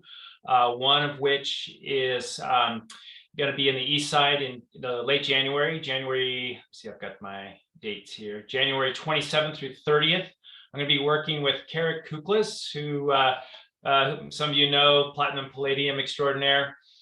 So it's going to be part just going out in the field and photographing the East Side in the winter, and then working on prints, handmade prints during the day. So that's in January. And then I actually have 4 workshops at the Ansel Adams Gallery next year. And 3 of them are basically field-based workshops. You go out and we're going out during best times, best lighting to get the shots, and then the midday is going to be working on those images in Lightroom, and we'll also be doing we'll be doing critiquing too. So that's those 3 are. Let me get we got one in February 8th through 12th. And there's only 2 spots left in that. We actually had to reduce the numbers to 6 for COVID. So everyone has to be vaccinated for these as well, just because the room is really small when we're working together. So winter is February 8th through 12th. The spring one is April 12th through 16th. And the October one is the 25th through 29th. All are kind of set up around the optimal times for if it's like the fall, for fall color there in the valley, for spring, the spring runoff, the waterfalls going like crazy, all that kind of thing. And then the winter one is for just winter conditions, ice, hopefully should be icy in February. Maybe toward the end we'll get some horsetail fall images. That's my hope. And then the last one is a night photography workshop that's September 27th through October 1st. So we'll be doing kind of everything on that. It's a little more advanced, obviously, if you know about night photography. And we start out with deep night sky, and then we get into the moonlit nightscapes at the end. So I'm going to put in links to all this in the chat. So if you want to know more, just go to the chat and click on the links. Okay. All right. Thank you, Kirk. Thank you. Okay, so next up is I'm going to announce the winners from last month's photo categories. And so I'm going to share my screen. So give me a moment here, and I'm going to go to our club's web page. Okay. So I see Janice. Can you guys see my webpage? No. Nope. No, No. I see Kathy. Can you see it now? Almost. There it is. Yeah, there it is. You do see it? Okay. Yeah. Thank you. All right. So this is the October submittals for critique in the 15 categories of the club. So starting with the winner of Best Assigned Subject. The title is Pemberton, British Columbia by Michael Quinn. So congratulations to Michael. Best Abstract is entitled A River Runs Through It, and that's by Rachel Rosenthal. Yay. Okay. Best Architecture is Covered Bridge over Yuba by Fred Classens. Nice to see that bridge back. Best Fauna, Shake, Shake, Shake by Janice Rosner. Best Flora, this is Andrew's Flowers by Patricia Levitin.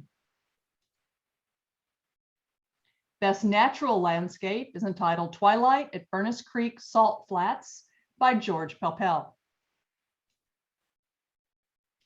Best Night Photography entitled Under Ancient Skies by Rick Eshelman. Excuse me. Best People, this is Anna Ishtar by Mike Shea. Best Photojournalism, Ready for the First Light on Mobius Arch by George Pelpel. Best Travel, Okanogan Valley Orchards and Vineyards by Jerry Thomas. Creative Fantasy, Anything Goes, entitled Breakfast Boredom by Ellen Davis. Best Manipulated but Realistic, entitled Dusk at the Dock by Ingrid Lockhart. Best Color Other, Pond Palette by Ed Sylvester.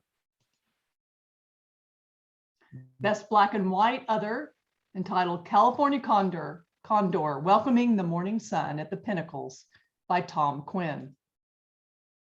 And that brings us back to the beginning. So congratulations to all the winners of last month's photo categories. I'm going to stop my share. If you want to see these again, they are on the club's homepage. All right. So with that, and remember tonight to vote for the images that you'll see tonight in critique in the coming weeks. So don't forget to vote. So with that, I'll turn it back to Kathy to kick off the critique. All righty. Thank you, Rachel.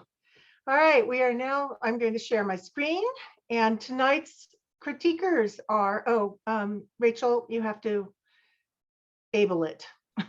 Oh, because we lost it there for a second. Okay, Yeah, I hang guess on a so. moment. I've lost my participants. Let's get you going. So Jim has co-host. Kathy needs to be made co-host again. And yes, and Kirk, I need to do the same for you. He doesn't need to be co-host. He's not controlling the photos. Oh, well, in case, okay.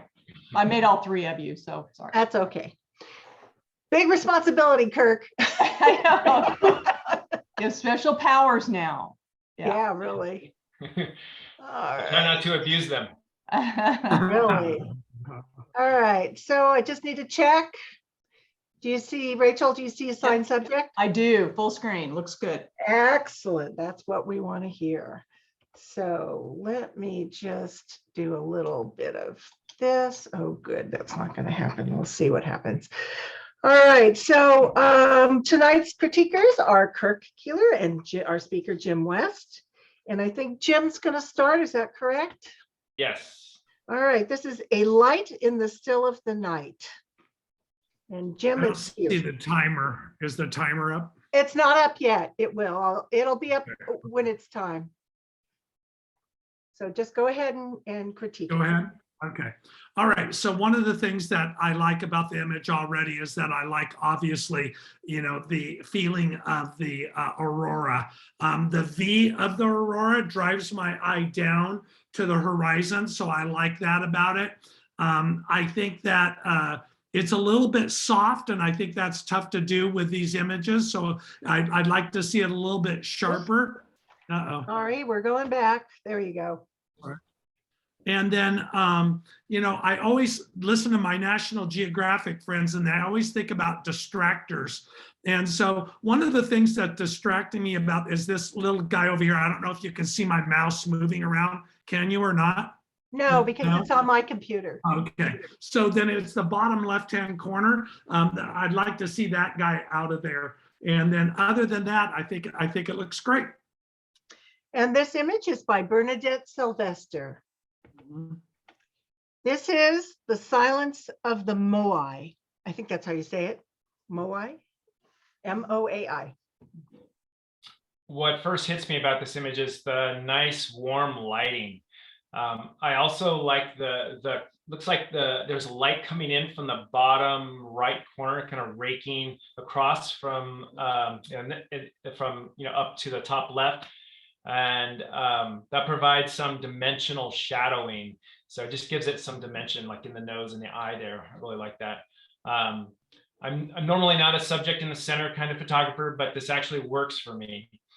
The only thing I'm wondering if the white tip of the nose is really kind of hot there. I'm wondering if this was shot in RAW, if you could my eye goes right to that area. So I'm wondering to tone it down there a little bit might help with that.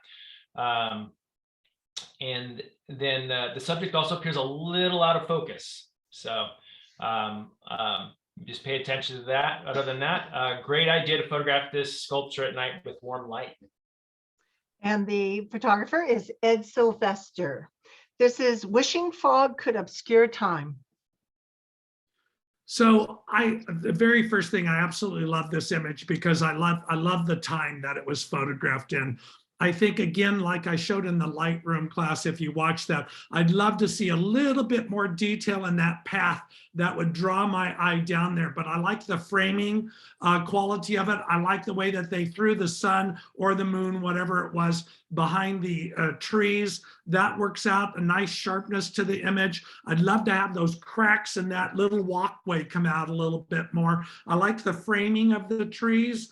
And I also like it so that that it pulls my eye and pulls me down to the image. And I like that part. I also think that whenever you put the sun behind a limb or a branch like that, you get that little bit of flare.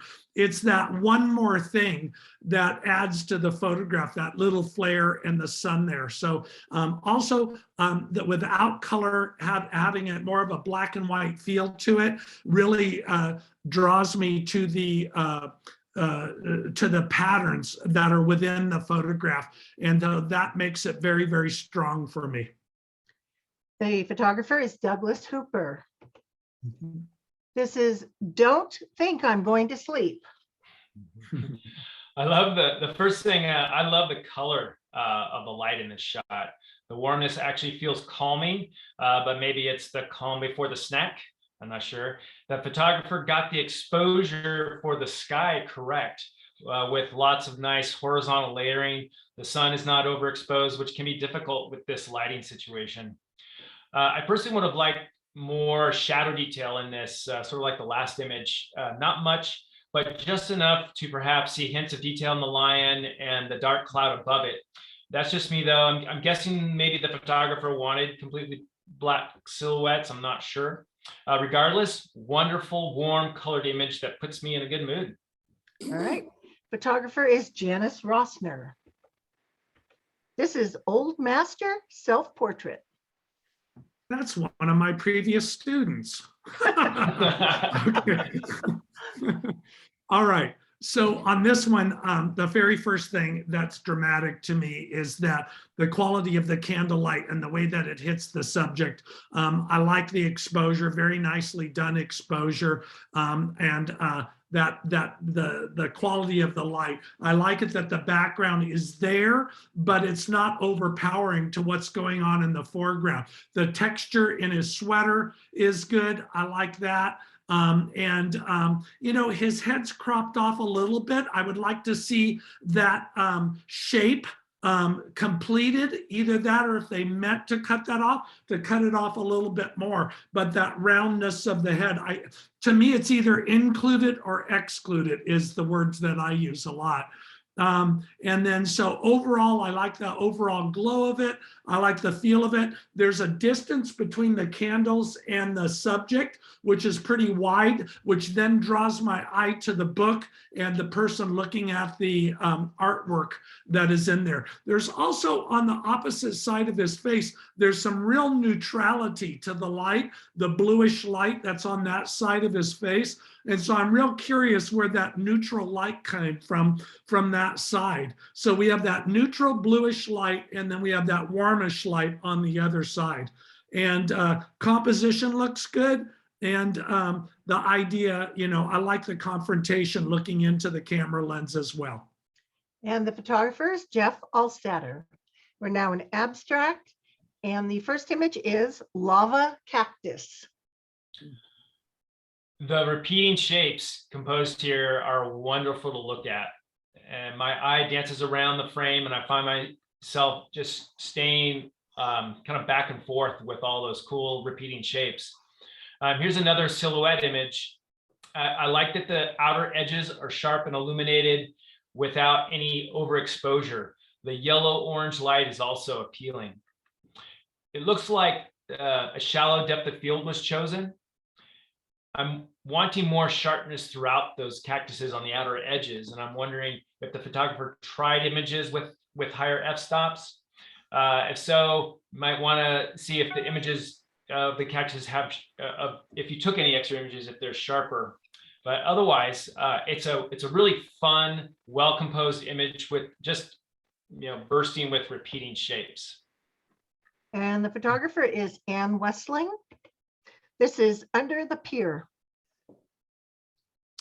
So immediately I'm drawn to the color and also the abstractness of the image. I have to look at the image a little bit longer to figure out what it is. I'm immediately drawn to more of an aerial feel, that I'm looking down on the images. And then after about, I don't know, a few seconds, then I finally get it, especially using the auditory portion of what Kathy said to the title of the image.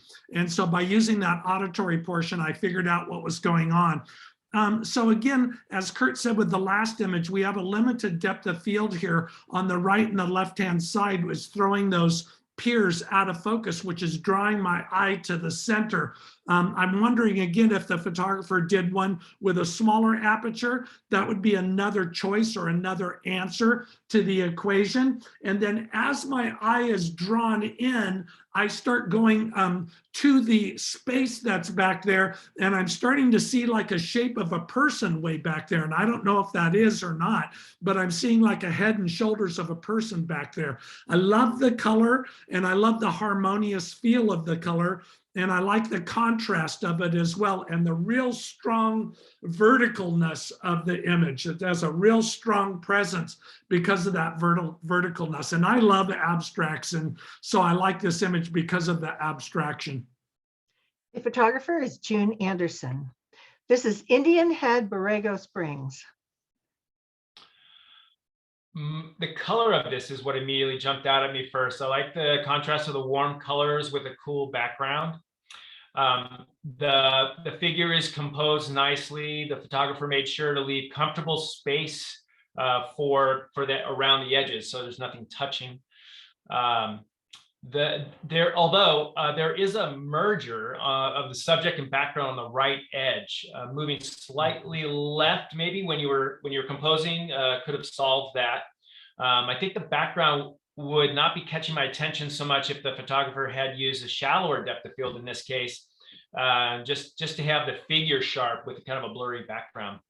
Despite this, like I said, I go back to the colors on this one. I really like the warm colors of the subject and the fun shapes of the headdress feathers, particularly.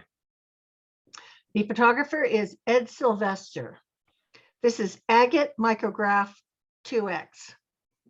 So again, we come back to this very, very abstraction. It almost looks painterly feeling to it, like a burst or almost like a color where they're throwing like a color up in the sky of, for the Indian culture does a color thing, and it looks similar to that, or almost like an abalone shell or something like that. So I'm first drawn to the abstractness of the image. This is one of those images that I could look at for a very, very long time, because it's really sort of a cross between fine art and photography. And it's an image that I would put on my wall, whether or not my wife would let me do that or not, I would put on my wall because of the feeling of it, of the abstractness of it. I like it a lot. I always say to my students that I can't draw worth a darn, and I can't do a lot of other art practices, but this is the way that I draw, and by photographing this. And so I really like that a lot. The bright reds and then the other complementary colors that are all around there really attract me to this image quite a bit. The strongness or the boldness of the center, the heaviness of the image draws me in again to the image, and it's like a burst or almost like a firework that goes out around the edge. So my eye goes around to the outside edge and then it comes back in again. And so I like that quite a bit about the image. It looks a little bit soft. I'd like to see it a little bit sharper, but other than that, I really like the image a lot. And the photographer is Daniel Chaplin. This is copper steel mesh and lace. This is a really fun abstract. I just found myself getting pleasantly lost in lots of repeating rectangle shapes. That's what I really I found my eye would just go around and into the center and then back out again. Really, really like it. There's many contrasting textures, from the wrinkles in the siding, moving to the screen that's rolled up, to the smooth glass that has some reflection in it. The rectangles get fractaled smaller into the white window pane. Nice touch not to put the window in the middle of the frame to add a slight tension to the image. Nice color too. Everything appears to be sharp. There's really nothing I can pick out here to change. It's just, yeah, that's a well-seen image that I happily get lost into. Yeah. And the maker is George Pelpel. This is Dewdrops. So one of my favorite things to do in photography is to switch to macro when I feel uninspired. When things aren't going my way, I switch to macro, because macro has this world all into itself. And I see that particularly in this image, just this balancing act of the water droplets on the spider webs. And also compositionally really very nicely done. I keep thinking about possibly cropping a little bit off to the right a little bit, but I wouldn't want to lose that one line that goes into the corner there. I still think I'd crop maybe a little bit off to the right there. The color is interesting to me in that it's got more of a cyan type feel, or a blue-green type feel. And I like that. Sharp enough for me. And also the contrast looks really good. My eye is distracted just a little bit by that specular highlight in the upper right-hand corner, that circle of confusion in the upper right-hand corner. So my eye does drop off that or go up to that a little bit. But other than that, I really like this image, and I like the macro feel of it. Again, very, very nice abstract and sharp and good eye. The photographer is Anita Duprat. This is stained glass poppies. This is another one of those images that I first go to the nice, like near complementary orange and green color. I find my eyes move around the image in an X-like pattern, doesn't leave me static.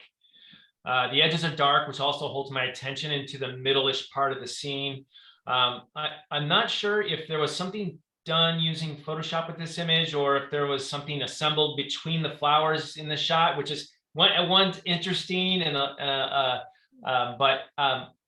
feel it feels there's pixelated parts in there, or at least it feels pixelated to me, which slightly detracts my interest.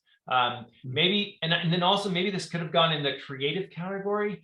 I'm not sure, but it is very abstract, so it works in here too. All in all, nice colors. Love the shapes, and I like that fun wave at the kind of bottom too. And the maker is Rick Eshelman. Now we're into architecture. And the first one is Good Times Past. So, Bodie's always such a fun place to photograph. And the thing that I like about this particular image, it's obvious that the photographer, this duality between what's going on inside the building and what's being reflected in the glass. So there's two things, sort of things that are going on within there. And then a couple of things that I'm looking at, like the highlight of the window where the light is much brighter, that rectangle off to the side is drawing my eye to it because it's so much brighter. And then also the strength on the heaviness of the right-hand side over there. It seems to me that I wouldn't say to be afraid on your images to crop this to be more of a square because I think that there's probably 10% of the image that's on the right-hand side right there that is not helping the image. It's weighing it off to the side. Now, don't get me wrong about saying that, that I don't want you to feel like I don't like this image, because I really do like the image. I'm just thinking I see it as a little bit more of a square on there. And I like, again, the abstract quality of the clouds and the sky in the background. And it makes me, again, look at this image for quite a long time, because there's so much to look at with the reflection, what's going inside the building, the sharpness of it. The panes of the window break the image up into like 6 quadrants, and that's interesting to me. So there's a lot going on. I guess my biggest comment would be that cropping to the right-hand side, and don't be afraid to make your images, instead of what the camera is a rectangle, to crop them the way that they're the most powerful. And that to me would, on this one, would be a square. And the maker is Brian Dunbar. This is St. Joseph's, Marysville. Well, I first go to the nice contrast of light subject against dark here. The absence, I'm a night photographer and I kind of go for stars, but the absence of stars actually works for me in the scene, because I'm looking at the architecture of this building and it holds me. I think there's a nice touch with a hint of shadow detail from like the lower center steps up through the steeple. I like to put just a hint of detail in my images, so that's nice. Subjects well placed with a mirror-like symmetry happening with the church, even though there's no reflection actually happening. The addition of the tree on the left, it does add some visual weight to the left side, and I don't know. I mean, you can try to maybe crop that a little out, but I know this is probably a really tough one, when you're out there trying to get the best position for it, but it is just a little heavy over there. And the bottom right corner, there's 2 lights over there. I'm wondering if you could dim those down a little bit, especially the one that's hitting the edge, because my eye just kind of goes to there. But other than that, this is a wonderful night idea for this lit church. The photographer is Jeff Alstatter.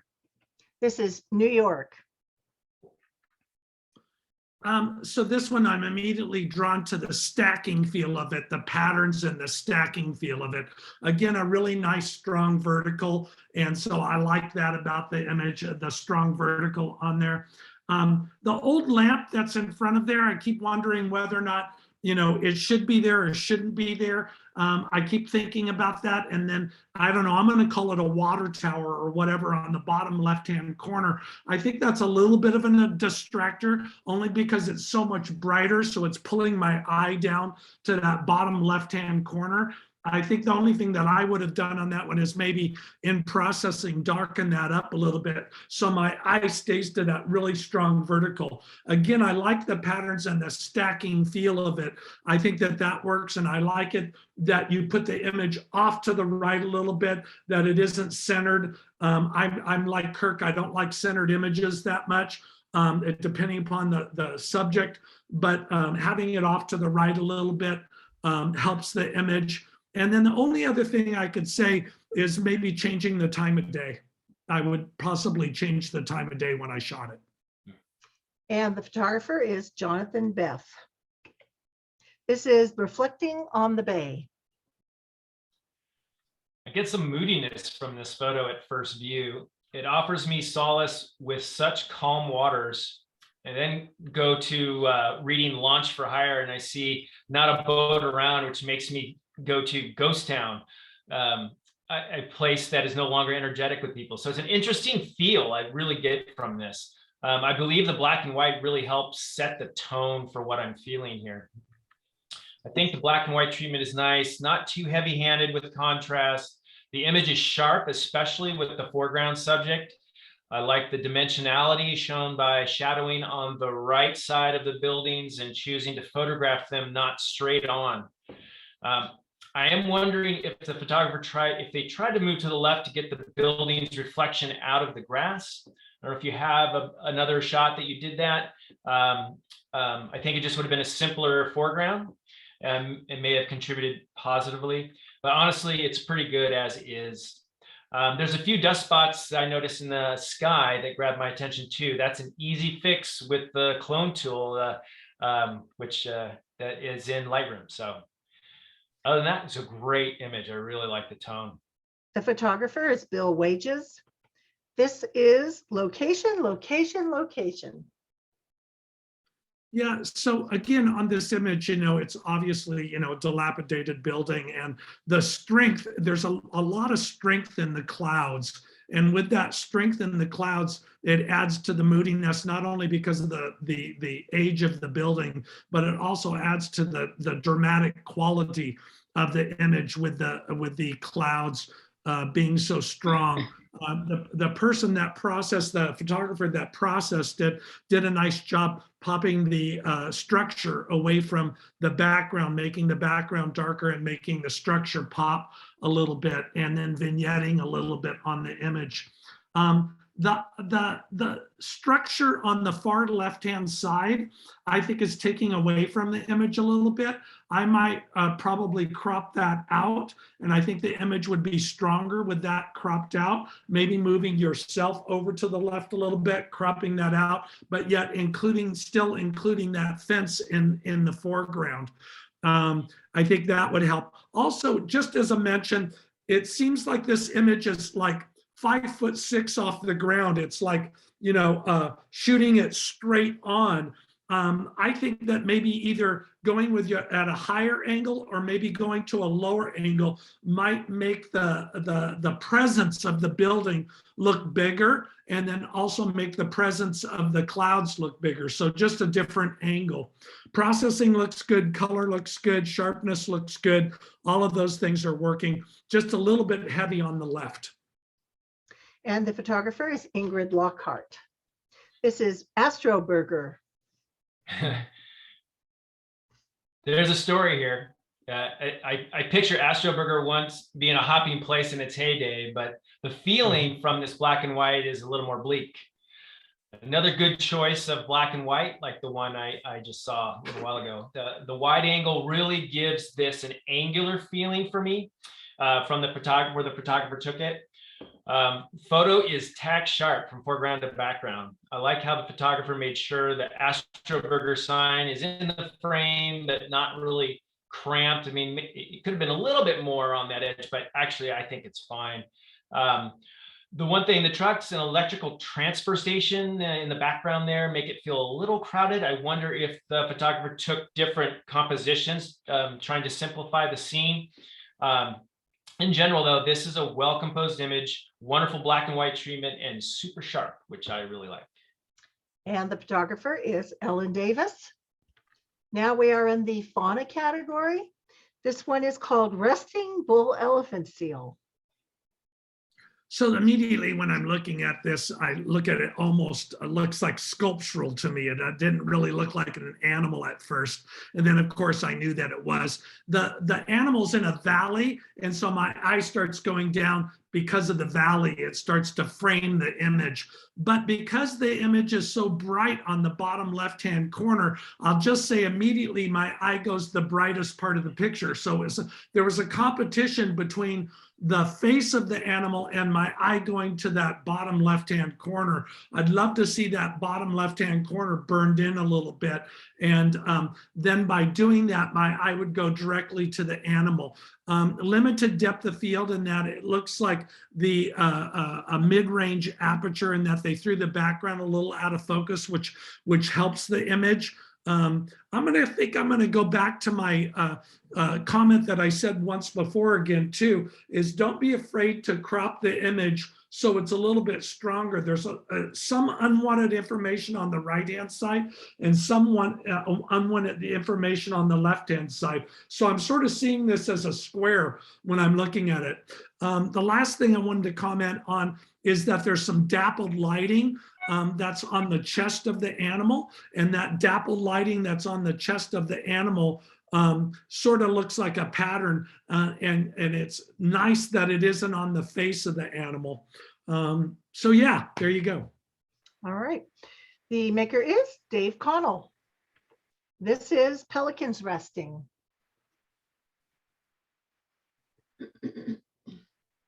Kirk? Yep, there it is. It just showed up. So I know wildlife is difficult to get sharp, but this photographer chose both good shutter and aperture to ensure all the pelicans are sharp, at least from what I can tell. The green aqua color of the ocean seems to combine well with the brown pelicans. This is a subtle, actually there's a subtle mimicking of shapes with the water and the rock that the pelicans are on. So I really like that. It kind of makes me move back and forth through the scene. I'm wondering if the photographer could have moved to eliminate. I do see that cropping it out creates a problem with the subjects, but it is a little distracting. Maybe try using like a blur filter or something like that and desaturate it to bring the attention back to the birds. Otherwise, a great wildlife photo that makes me wish for a little rest and relaxation. All right, the photographer is Dave Connell. This is On the Brink of an Adventure, Ecuador, 2021. So here's one of those images that's centered and it works because, you know, obviously I'm looking at, when I look at the rocks, if you will, are pointing towards the subject. And so as the rocks are pointing towards the subject, it's like, hey, look at me. And so I like that particular part of it. The rocks have more of a black and white feel to it. The bird has more of a black and white feel to it, but yet the background has a blue feel to it. So it holds my interest because of that. The shape of the bird and the beak of the bird separates it from the rock, but there's some sort of mimicking of the textures within the bird that is similar within the rock. And so that works for me as well. So again, if my eye goes down to the bottom and I follow the edge of the rock, that jagged edge of the rock, it leads me right up to the bird again. I don't know if it's a pelican or not, but it leads me to that bird again. And then if I go to the top edge of the rock and go down that edge, it leads me to that to the bird again. So that works really good. Overall, good composition and strong composition, sharp image, and a real interesting use of a sort of a black and white feel plus a color feel to the image. And the maker is Ann Wessling. There we go. This is Bald Eagle. Yes, it is. It's looking right at you. I just really love this. It's a portrait basically of this animal. Nice composition. There's plenty of space around the bird, and it looks like I'm not sure if this was really cropped in a lot, but it's kind of pixelated. It looks like it's a bit pixelated or something like that. So that is a little detracting for me, but I just love it. I know this bird doesn't have an expression, but it's just like staring me down right now. So it's kind of funny, and I really like that it brings that feeling out in me. So maybe make this square a little bit like Jen's been saying. I don't all that extra space. Maybe actually have this in the middle a little bit. Might work. But all in all, it's a fun image, and I'm amazed got that shot. Image by Janice Rossner. This is The Shadow Knows. So immediately I'm drawn automatically to the shadow. That's probably what everybody looks at first. And then the animal, the bug, is secondary to that. So I love that the photographer saw the shadow and that they completed the shape on the shadow and the antennae, that the antennae is even part of the shadow. And so I like that I like the backlighting of it. And then, so that whole thing works for me. There's so much space on the right-hand side, but that space is taken up by the shadow. And so that's what works for me on the image. I also like that they left in the antennae on top of the image, and that they, again, because it's macro, they have a limited depth of field in there. My eye is drawn a little bit to the shape that's in the background back there, that half circle shape that's in the background back there, but not enough to distract me from the image. So overall, the shape, the pattern, the color, and the photographer able to see the shadow in there just works for me. I really love the knees and the triangular part of the knees of the bug. So yeah, cool. And the maker is Dave McClellan. This is Late Afternoon Snow Goose Fly Out. I just love all the repeating shapes going on here with all the geese, and I like how the photographer made sure that there was space on the top and bottom for all of that to happen, and then this wonderful background of this hill to kind of complete just a little different shape to go on there. So well seen on the composition. Yeah, there really isn't much I could say to that's I could improve upon here. Yeah, I'm just looking around, and that's what my eye is doing naturally, going from that. What I really like most about this is that condensed bird kind of uplifting to less birds. So just really well seen. Maybe the only thing is, I know these kinds of things are hard to get in maybe morning or evening. I don't know if this was a fly in, or it probably was a fly out, but maybe morning time. That's it for get more color in there. But other than that, great shot. And the maker is Willie Hall. This is Elegance in Motion. So anytime you're photographing images like this, where you have to shoot a lot to get a little. And so on this image, I appreciate the faster shutter speed, the ability for the photographer to capture the essence of the flight of the bird. The bird is so much brighter and wider than the background, so it almost looks three-dimensional because the background's darker than the bird. So I like the three-dimensional feel of that. The edge of the wing that is down on the bottom right there, I like the sharpness and the repeatable pattern of that. I think that works out well. These are just really hard shots to get. And I think the photographer cropped the top and the bottom a little bit. And I really appreciate that, because I think it adds to the motion of the bird going this way. I think people have a tendency on images like this not to leave enough space as the bird is going into, and they left enough space for the bird to go into. I might have even cropped a little bit closer to the feet, and if there was any more room over there, I'd take every single amount of real estate that I would have that the bird is going into. Nice straight horizontal on the background, and so that works. And also the limited depth of field, throwing those weeds or whatever in the background, throwing those out of focus does not compete with the foreground. And so that works really, really well on this image as well. Almost like between a photograph and a drawn image because of the three-dimensional quality of it. The photographer is Eleni Prusa. And I think we're going to have to move a little faster on this. Sorry, guys. So this is Full Fantasy. Great moment. I call these happy accidents when you get something like this with the bird right next to the horse. I think it's just a well-timed moment. The sharpness looks great with both the foal, is that what you call it? The young horse and the bird. But choosing a shallow depth of field, I think was great because you've got this echo with a bird in the background and also echoes of the horse. So all in all, really good. I would say it's a little heavy on the right, maybe, I don't know, maybe skosh crop, and then maybe darken that grass on the left corner, upper left corner. Otherwise, well timed.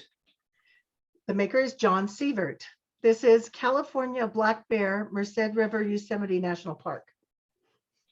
So the very first thing I'm attracted to was the reflection and the bold color in the reflection. I was immediately attracted to that, and then of course went down to the bear, which is that element in there. So it's kind of this abstract quality of the reflection that the photographer decided to leave in there because it had that bold color. But then also looking down at the bear, I like it again that they left space for the bear to walk into. I think that works. There's a lot of space on the top that reflection works. And so I think that space is justified. So that works on it. There's a little bit of a highlight on the back of the bear, and that highlight kind of separates it from the background. So yeah, it works. Sharpness, it works. And so all of it is, all of it's working well. And this is by Kirk Keeler. Now we're in Flora, and this first one is Looking Up. Oh, not seeing it come up yet there. Well, I'll just, there it is. Okay, great. Well, actually we saw this earlier tonight, I think, or a similar image. I really like how the photographer just kind of thought outside the box with this one and just had these nice linear vertical things heading toward the sky, and how it mixes with the clouds up there. It's really nice how that all blends together. And then that's where my eye goes first. And then I notice, oh, there's some beautiful color down beneath. And so just a really kind of fun image for my eyes. I think maybe bringing in a little more shadow highlights, what might kind of balance things out a little bit more and help bring my eyes back into the color of the yellows and the greens of the leaves. But otherwise, I love this composition. Maybe darken that top left edge there. You might get some more detail in the cloud there. Otherwise, great image. Photographer is Rachel Rosenthal. This is Christmas Cactus Blossom. So again, another abstraction for me, and just extremely bold colors. With those extremely bold colors, I'm really drawn to that. And then I start looking at line, shape, and form. Reminds me of like a Georgia O'Keeffe painting. And so I love that. I love the edge of the flower, the edge of the flower. I see that. I like the composition in terms of looking at the flower in the upper right-hand corner. They kept that space in, and then on the very far left-hand corner, they kept that point in. And so I really appreciate them keeping that together. I think that works. The energy of the photograph seems like it's just going up to the upper left-hand corner. And I'm glad that they kept all of that detail in the flower there. There's some limited depth of field, but then that limit in the foreground, but that limited depth of field draws my eye to the middle. And so I like that about it. I guess the only thing I might consider, a couple things I would change, is in the upper left corner, maybe getting rid of that flower that's up in the upper left, that color. I think that takes away from it. And then below, maybe cropping or getting rid of that tip that's on the bottom end. I think it would even make it stronger for those two things. Other than that, it's a lovely photograph, a lovely photograph. And the maker is Jerry Thomas. This is Natural Landscape. And our first image is Duck Brook.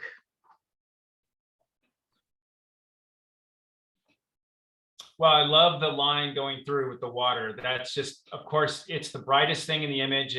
My eye directly goes up to the top left part of there, and then you just move through the creek here with my eyes. It's great. Nice treatment of the color, of the fall color, kind of interspersed around there. I think that what's really great is that fern in that kind of bottom thirds area, just well seen on that. There's really not much here I could talk. The top edge, there's a green kind of thing up there that grabs my attention. You could probably clone that out and maybe darken that whole edge, as well as maybe darken the right edge just to hold my attention a little bit more. But great depth of field, classic water image. And the maker is Henry Goodman. This is Smoky Sunrise on the Boot Arch. What a great shadow detail on this image. Very nice job on the shadow detail on this image. And then yet also on the highlight detail. Very, very nice job keeping the color in the sky. And then also, if planned, I assume that it is planned, the ability to keep that sun halfway beyond that rock gives that beautiful little starburst in there, which brings me to that, brings me up to that photograph. Because of the foreground background sharpness, my eye just roams around the image, around all of those shapes, and is pulled up to the sun. So I like that about it. And I also like that I kind of lose myself in some patterns. So there's multiple sort of images within this image. And what I mean by that is I'm seeing other images within the patterns. So good. Yeah, very nice. The maker is George Pelpel. This is The Magic Moment. Indeed it is. I really love the lighting in this image. It just, it's beautiful. I like how the photographer has that bright yellow, right kind of in the almost the end there. It really grabs my attention. And then I wrap around through the clouds to the right and then kind of back around. So I really feel expansive when I look at this image. I even like that, I know didn't mean this to happen, but the little hole in the sky right above that peak just kind of does it for me. So well done. I think the one thing there is it's a little hot in the clouds there. I wonder if you can go into Lightroom and kind of negative highlight that and see if you get some highlights. Other than that, this is a fine image. And the maker is Tom Quinn. This is Pond. So on this particular image, my eye obviously goes to the foreground, and you have this limited depth of field with a sharpness in the foreground, and then going to that Monet type feel in the background. The whole thing has a Monet type feel to me. I think it's a little bit on the bright side. I'd go down a little bit darker,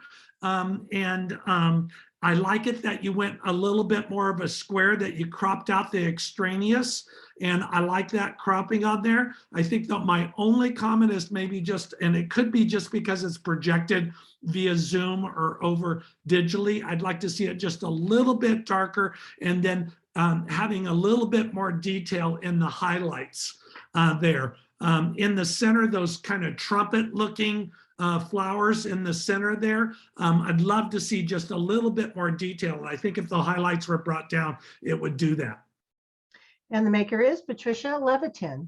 This is Sunset at Bowling Ball Beach. Like the last image I critiqued, the lighting is really key, I think, to the quality of this image. My eye immediately goes to the bowling ball there, kind of in the middle left side. And then I just bounce around on all the other bowling balls with my eyes, and it helps me go kind of back to the left and back around with the white water and in a nice circular pattern. So I really like that. I even like these, obviously there was a long exposure here because there's some straight lines in the foreground there. I think that works well. It does, nothing hits really the edge there. The only thing is on the left side is a little hot bowling ball that probably doesn't need to be there. You could probably really darken that down a lot, and then my eye would grab there. Otherwise, well-timed image with the lighting. Maker is John Sievert. This is Great Salt Lake. what a great Salt Lake image it is. Beautiful, beautiful reflection. I'd love, love, love the photographer to go at a little bit lower angle instead of that, like I said, that 5'7" off the ground or 5'8" off the ground. Get yourself a little bit lower and emphasize that reflection in the foreground. This is a beautiful shot. That's a comment. That's just a comment, but you know, it's a beautiful shot. Very, very nicely done. Love the quality of the light and the reflection. Love the processing on it. The sharpness from foreground to background just works. So the only two things that I would say about it is maybe changing your angle, and then off to the right over there, the trees that are off to the right over there, a little bit of a landmass. That might be something to consider to crop right to that edge and get rid of those trees, because it does draw my eye over there a little bit. But that's really too much to say, because it's a beautiful image.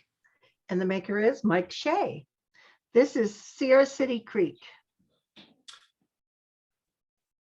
The color is the first thing that hits my attention. I love all the fall color, the various yellows, greens, reds that go on there. And the way they're placed in this image compositionally, again, it moves my eye around. So I'm not static anywhere.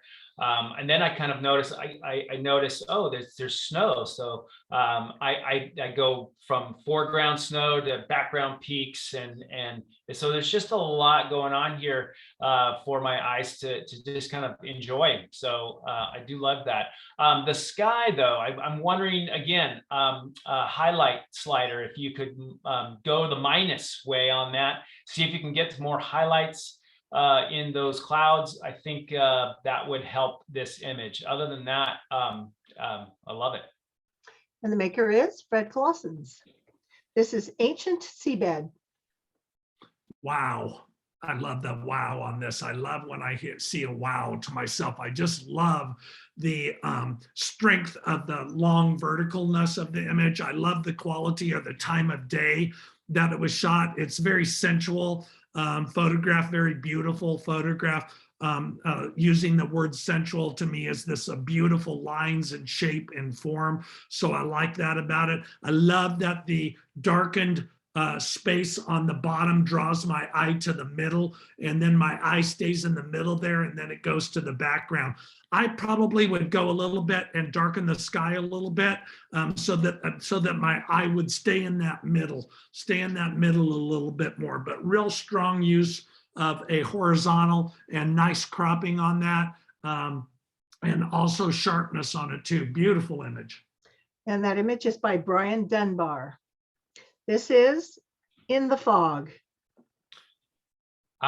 This image is a lot like the tree image that Jim talked about earlier tonight. I love that moodiness of the fogginess there. Nothing's really sharp in terms of in terms of just the fog.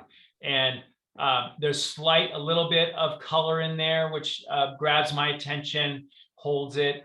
And then I go to the bare tree to the left. So it really, my eye does tend to move around, even though it's not a technically, lots of contrast. So I'm glad you didn't put contrast in this. I don't think it really would have served the subject. So the only thing is, again, taking advice from Jim on this one, maybe try square. I don't know if you need all the space below. Maybe above is okay. And that was by Anita Duprat.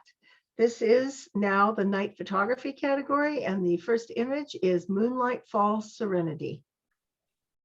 So again, these images, Kirk should talk about this one because he loves to do this kind of thing, at least that I get from talking to him. The Milky Way in the background, just beautiful. And, the sky itself is spectacular. But then you go down and you look at the the water and the motion in the water.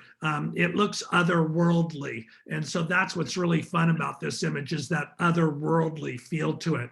It's got a lot of heaviness because of the rock and the waterfall on the left-hand side, but the mountain, the little mountain in the background, sort of balances that out, and the Milky Way sort of balances that out as well. So it works. It's a little bit soft.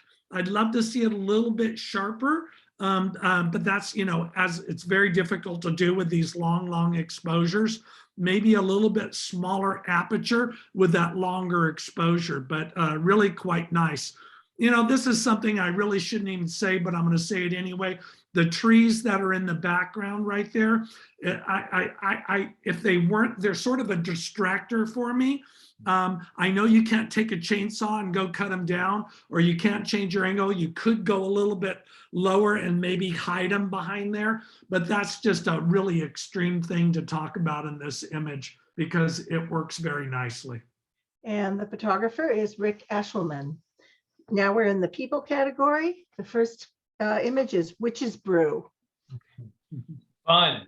This is immediately what I get from this image. Fun. The smile on the witch's face there on the right. Just love it. Actually, and it feels like it was like a morning shot or a sunrise sunset shot, because there's like this raking light from left to right that really helps accentuate all the shapes, the body shapes. So that's just really cool. Well done. There must have been some distracting stuff. You made it a square. I would have also maybe taken out that ore on the left side too. That's a little distracting. And there's some like white shapes, blurry shapes on the top, on the right side edge. But other than that, this is just fun. I want to go do this. When is it going to happen? I want to go. Halloween. The maker is Kathy Triolo. This is Gatsby Elegance.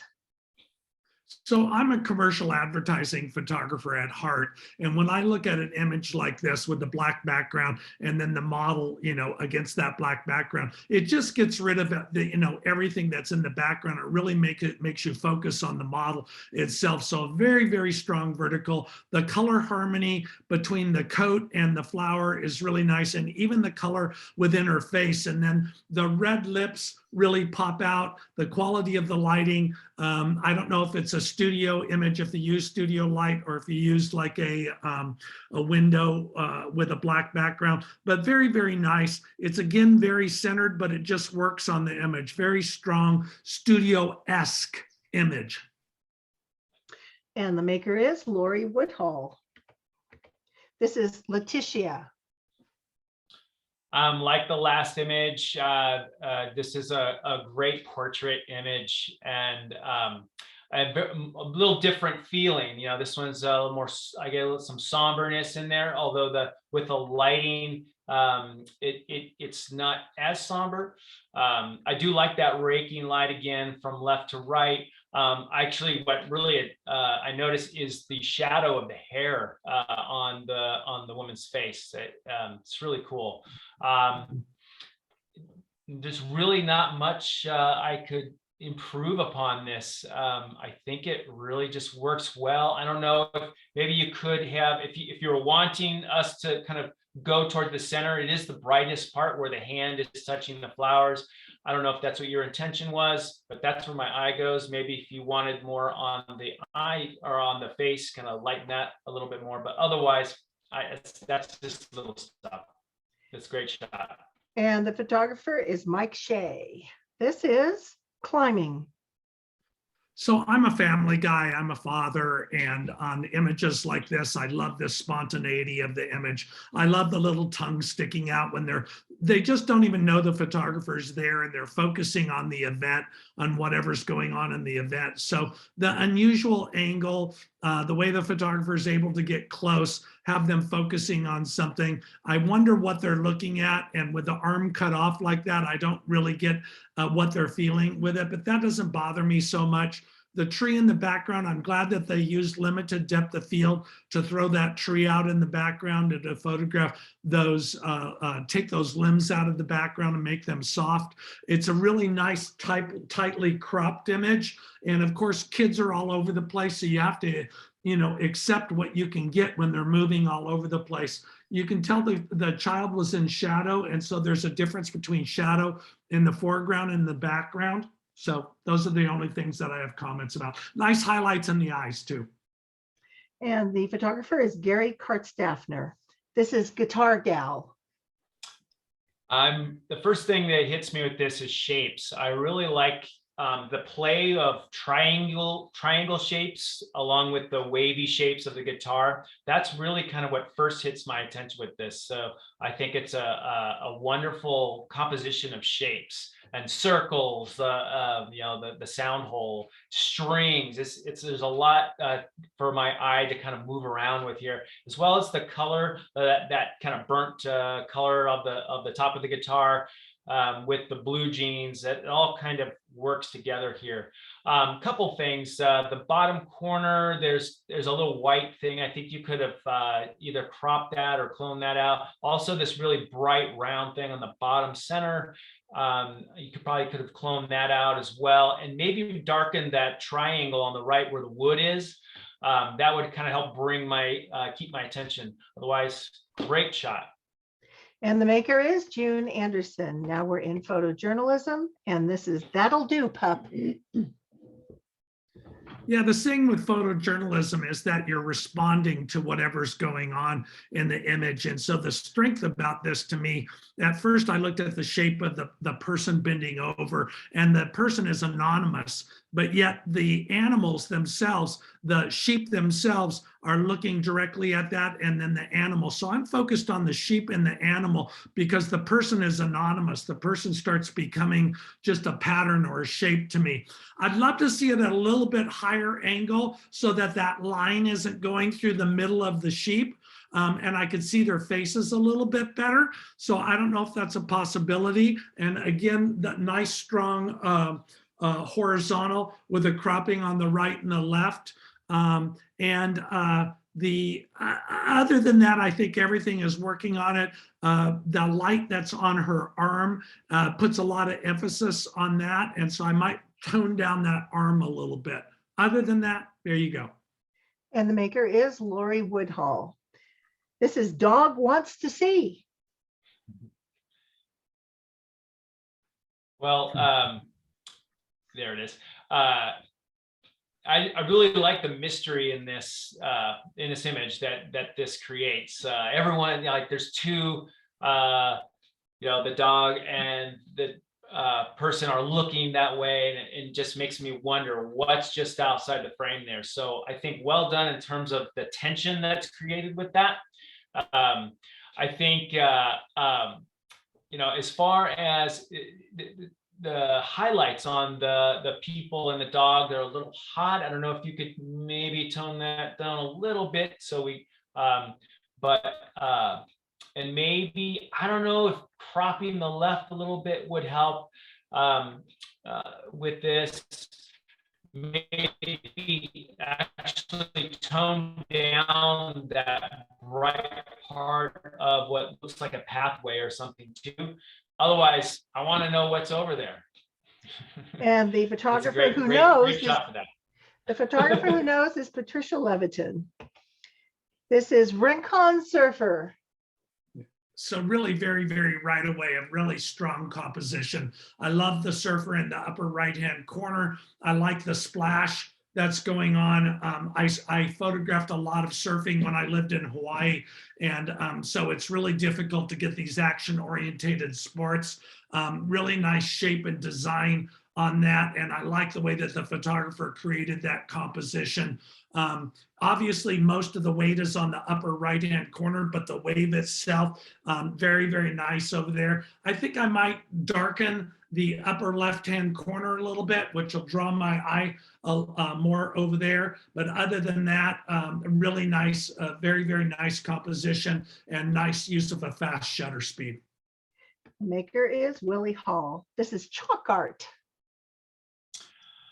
I really like the story that this image portrays. With just looking at it, you can just see the story of the artist doing their art there. I think it's really nicely composed. The photographer made sure that the left, there's a little bit of space with the top of the woman's hair there from the edge.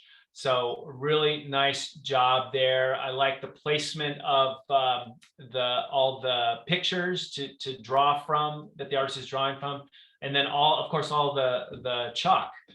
So well done. I really like this this whole image in terms of how it was done. Maybe darken the bottom right and bottom edge there. It's a little bright for my eyes, and the top left, especially where the pastel box is, just to hold my attention in the center. Otherwise, great shot. And the maker is Gary Kartstaffner. This is a trick and a treat. So one of the things immediately, obviously, I'm driven to the action-orientated feel of the faces in there. So my eye is going directly to there. It's an extremely busy background with a lot of busyness that's going on. And so the photographer did a really nice job of eliminating all of that craziness going on in the background. You can see a little bit of a car back there. Nice job about getting rid of that. They're really focusing on the individuals, and that works pretty good. The shape of the body on the left-hand side kind of frames the person on the right-hand side, and that bold red really pops my eye into the center there. So I don't know if they used fill flash on this, but if they did, nice job of using fill flash. I think I would darken the bottom left-hand corner of the image where that piece of wood is, and maybe by her feet. That's my only comment. And this is by Eleni Prusa. Now we're in travel, and the image is entitled White Bridge Vanderbilt Mansion. And as the name suggests, with that white of the bridge, my eye goes right to it, which is great. So I think right away you did it justice there. And then my eye starts to wander around with all the color around the bridge. And then I do move left to the person, but it is the person to me seems secondary, because I didn't notice the person at first. So if that was what you were trying to accomplish, I think you did a good job of that. I think some things, the sky in the top right corner is a little hot. That might be a place where you could darken that to really hold my attention a little better. And actually, even it feels a little heavy with the shadow in the bottom. So maybe bringing out a little bit more detail in the grass, just help things a little bit. But great colorful image. And the maker is Jonathan Beth. Now we're in creative fantasy. This is Icy Reflection. Oh, I love this kind of stuff. It just reminds me of where I started in photography. And I don't know if this is an image where you took two and put them together, but if you look in the center there, there's obviously faces that are going on. And so in the center, there's a face right in the center. There's another face up above that. Then there's an upside down face. And then there's a face at the top. So I don't know, maybe it's late, but I'm seeing faces all over the place in this image. And so I like them, sort of the Jerry Uelsman look of butting this thing together. I like the contrasty feel of it. And then I like the lines going down that sort of draws me into that. And it almost looks like arms that are going down. So real strong photograph. I don't have any other comment about it. I think it's processed right, real strong vertical. And I like the contrast of it, just works. And the maker is Dave McClellan. This is Free Hugs If You Dare. This is a really fun image. Immediately I'm seeing, it looks like a mirror of what is that, a slide or something like that. I think it's a slide, but it's just really fun. I go to the top with my eyes, and those bold neon red colors just kind of hold me there. And then I really get to slide down the slides with my eyes. So that's really well done with the photographer there. And just so many different things going on with like the, I can't even explain it in the background there with the blue and the green. It's just a really fun feast for the eyes. The only thing, if your intention was to have that bright white area kind of bottom center, if that's what your intention was, great. I don't know, I kind of maybe want that a little bit less, but other than that, super fun. And the maker is Bernadette Sylvester. This is Secondary Station. Wow, very abstract again as well. I keep looking at the image and it has so much going on within the image and really almost bringing it out of the photographic category into an illustrative category. And so that's what's interesting to me about the photograph. I'd love to see it upside down as well as the way that it is right now. This is one of those images that you could rotate around and it would look good both ways. The color is bold, composition is nice. I don't see any problems with composition. So strong image. And the maker is Douglas Hooper. Now we're in the black and white category. The first one is The Observers. My eyes right away go to the figures on the rock. And I think if the photographer's intention was that it's so bright right there, you know, you got the white, almost white of the rocks with the dark figurines. It's just, and it's well placed. I really like how that neither of them are in the center. They're kind of off in these thirds to fifths. So that's really well use of the space. And then my eye does tend to wander to the edge, and there's a cave. It looks like a cave or something over there. So then there's this mystery just off the right edge. So that actually works for me. I really like that. And the shadow area in that region, I like the use of shadow and light in this black and white. It just gives it some texture, and I really like texture in black and white. So well done. I don't, maybe darken the left edge just a skosh in that kind of bottom center, but it works. It's great. And the photographer is Chris Schiller. This is Feet Infrared. Yeah, so I have a lot of young students and they photograph like this quite a bit. And I often wonder what they're thinking and what they're doing. This reminds me of a poem. It reminds me of this ability to touch the surface of things and not really understand the depth of it. I don't know, maybe it's getting late, but I'm throwing that out there for you. This difference between like the foot submerged on one and higher. I hear words that needs to go along with this.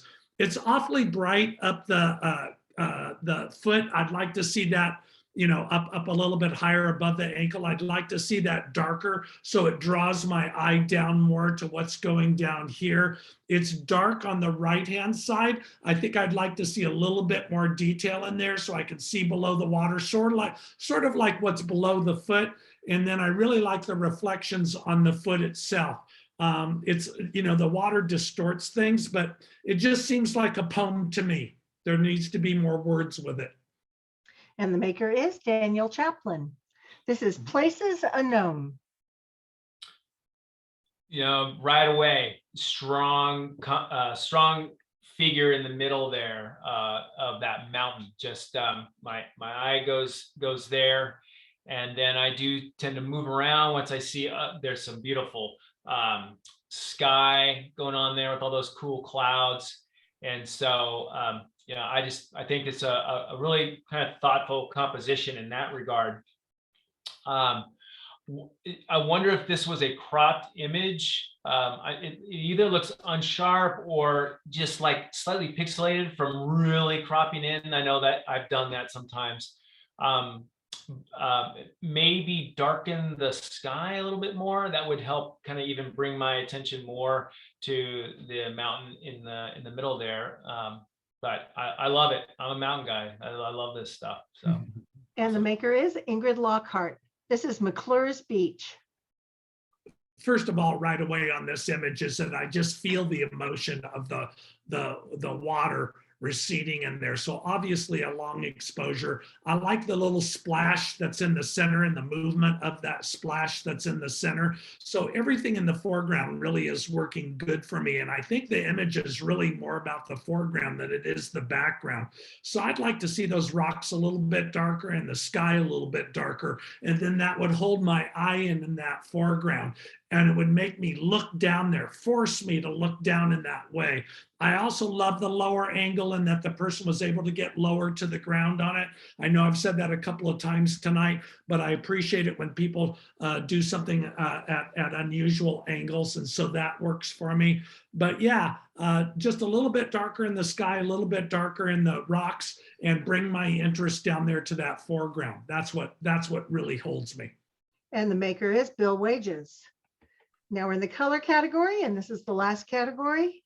The first image is old dory boats at the Lowell Boat Shop.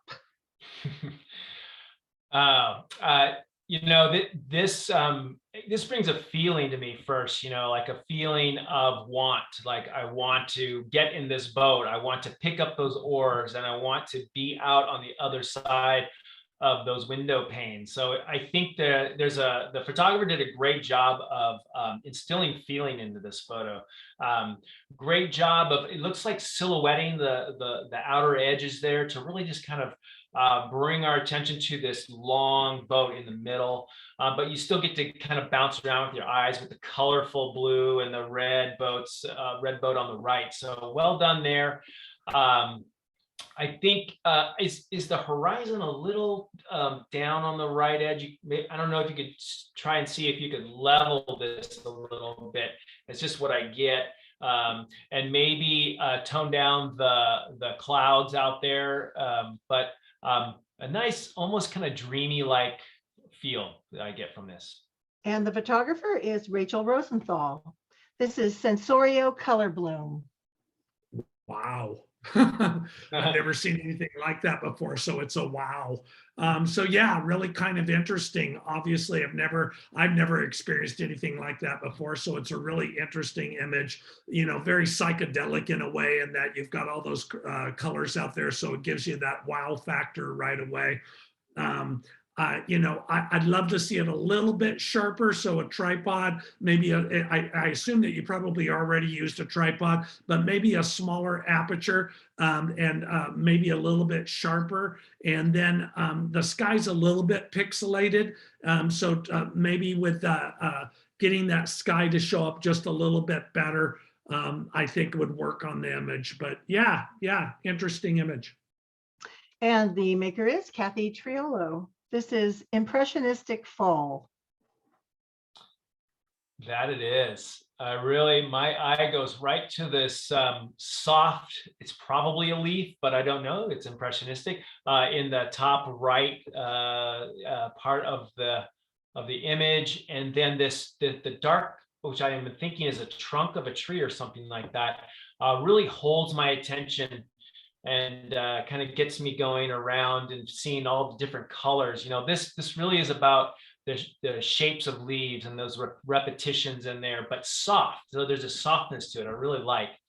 You know, the only thing maybe on the edges there's some leaves on the edges that draw my attention.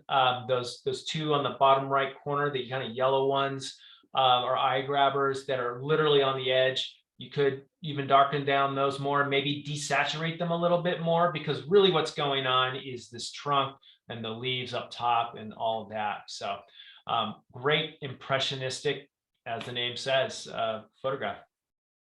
The maker is Jerry Thomas. This is Water on the Rocks. I'm an outdoor guy, so I love this kind of stuff. I love all the colors that are in the foreground. I love the ripples that are in the water. I really appreciate this square image because it draws my eye into there. It's a little bit bright on the bottom. I think I would darken that bottom edge just a little bit, which would pull my eye up more towards the center. I like the negative space on the top that you didn't include anything up there, because it really draws my eye to the rocks, and I love the color in the rocks. Maybe a little bit sharper, Could be a little bit smaller aperture to be a little bit sharper. But other than that, I really like the image. Very, very nice. And the maker is Tom Quinn. And this is the last image. It is the Cowboy's Secret. Well, I feel expansive when I view this image. I love just the getting locked onto this foreground petroglyph. Is that what that is? Pictograph, petroglyph, one of those. And then just my eye moves into the light, out beyond this shadowy area into the light with the puffy clouds and the really stark blue of the sky. I get to move around and back to the petroglyph, pictograph, whatever it is. Again, I really like that the edges are dark, so I'm not moving to an edge at all here, really. I just think this is a well-seen image, well-composed image, maybe a hint more shadow detail, but yeah, that's just me. I think it's actually does well. So. All right. And the maker of that was Chris Schiller. And guess what? Thank you, gentlemen. It's the end. All right. Good job. You gave so much content in such a short period of time. I'm sure everybody got something out of this, and you win some sort of prize for speed critique. So thank you very much, Rachel. Back to you. Uh-oh, you're muted. Rachel. You're on mute. The famous last words. You're I muted. know, that's a saying this year. You're muted. Okay. All right, folks, that brings our meeting tonight to an end. As I said, last meeting for 2021. Huge thank you to Kirk and Jim West for critiquing. Lots of wonderful comments in the chat. Seriously, you guys did a fantastic job. Thank you, thank you. And thanks, Jim, too, for presenting tonight. So with that, our next meeting. Can I thank Kurt? I think it's not too often I get to work with somebody that had really, really very nice critique and did a really nice job. Very nice job, Kirk. Thanks. Very nice. Wow. Thank you, Jim. You both. I really appreciate that. Nice. Yeah. Nicely That was done. fun. It was fun bouncing it off with you tonight. Yeah. Learned so much from you guys tonight. So thank you very much. All right. So our next, I said there's no meeting in December. This is our last meeting for this year. Our next meeting is January 22nd. We will also have an annual awards event. Not sure whether it's in person or via Zoom, but the date is to be determined. So you'll get an email on that. And with that, we'll say happy Thanksgiving, everybody. Hope you have a drama-free Thanksgiving this week with friends and family, and a wonderful holiday season. Happy Hanukkah, that's coming up. Merry Christmas, Happy Kwanzaa, whatever it is you celebrate. So terrific end of the year. It's been a great year, challenging year, but great year, I will say, for this club, and I look forward to 2022. So thank you, everybody. Good night. I'm going to stop recording, and I know folks do stay on and chat, so feel free to do that. I'm just going to stop the recording. So here we go.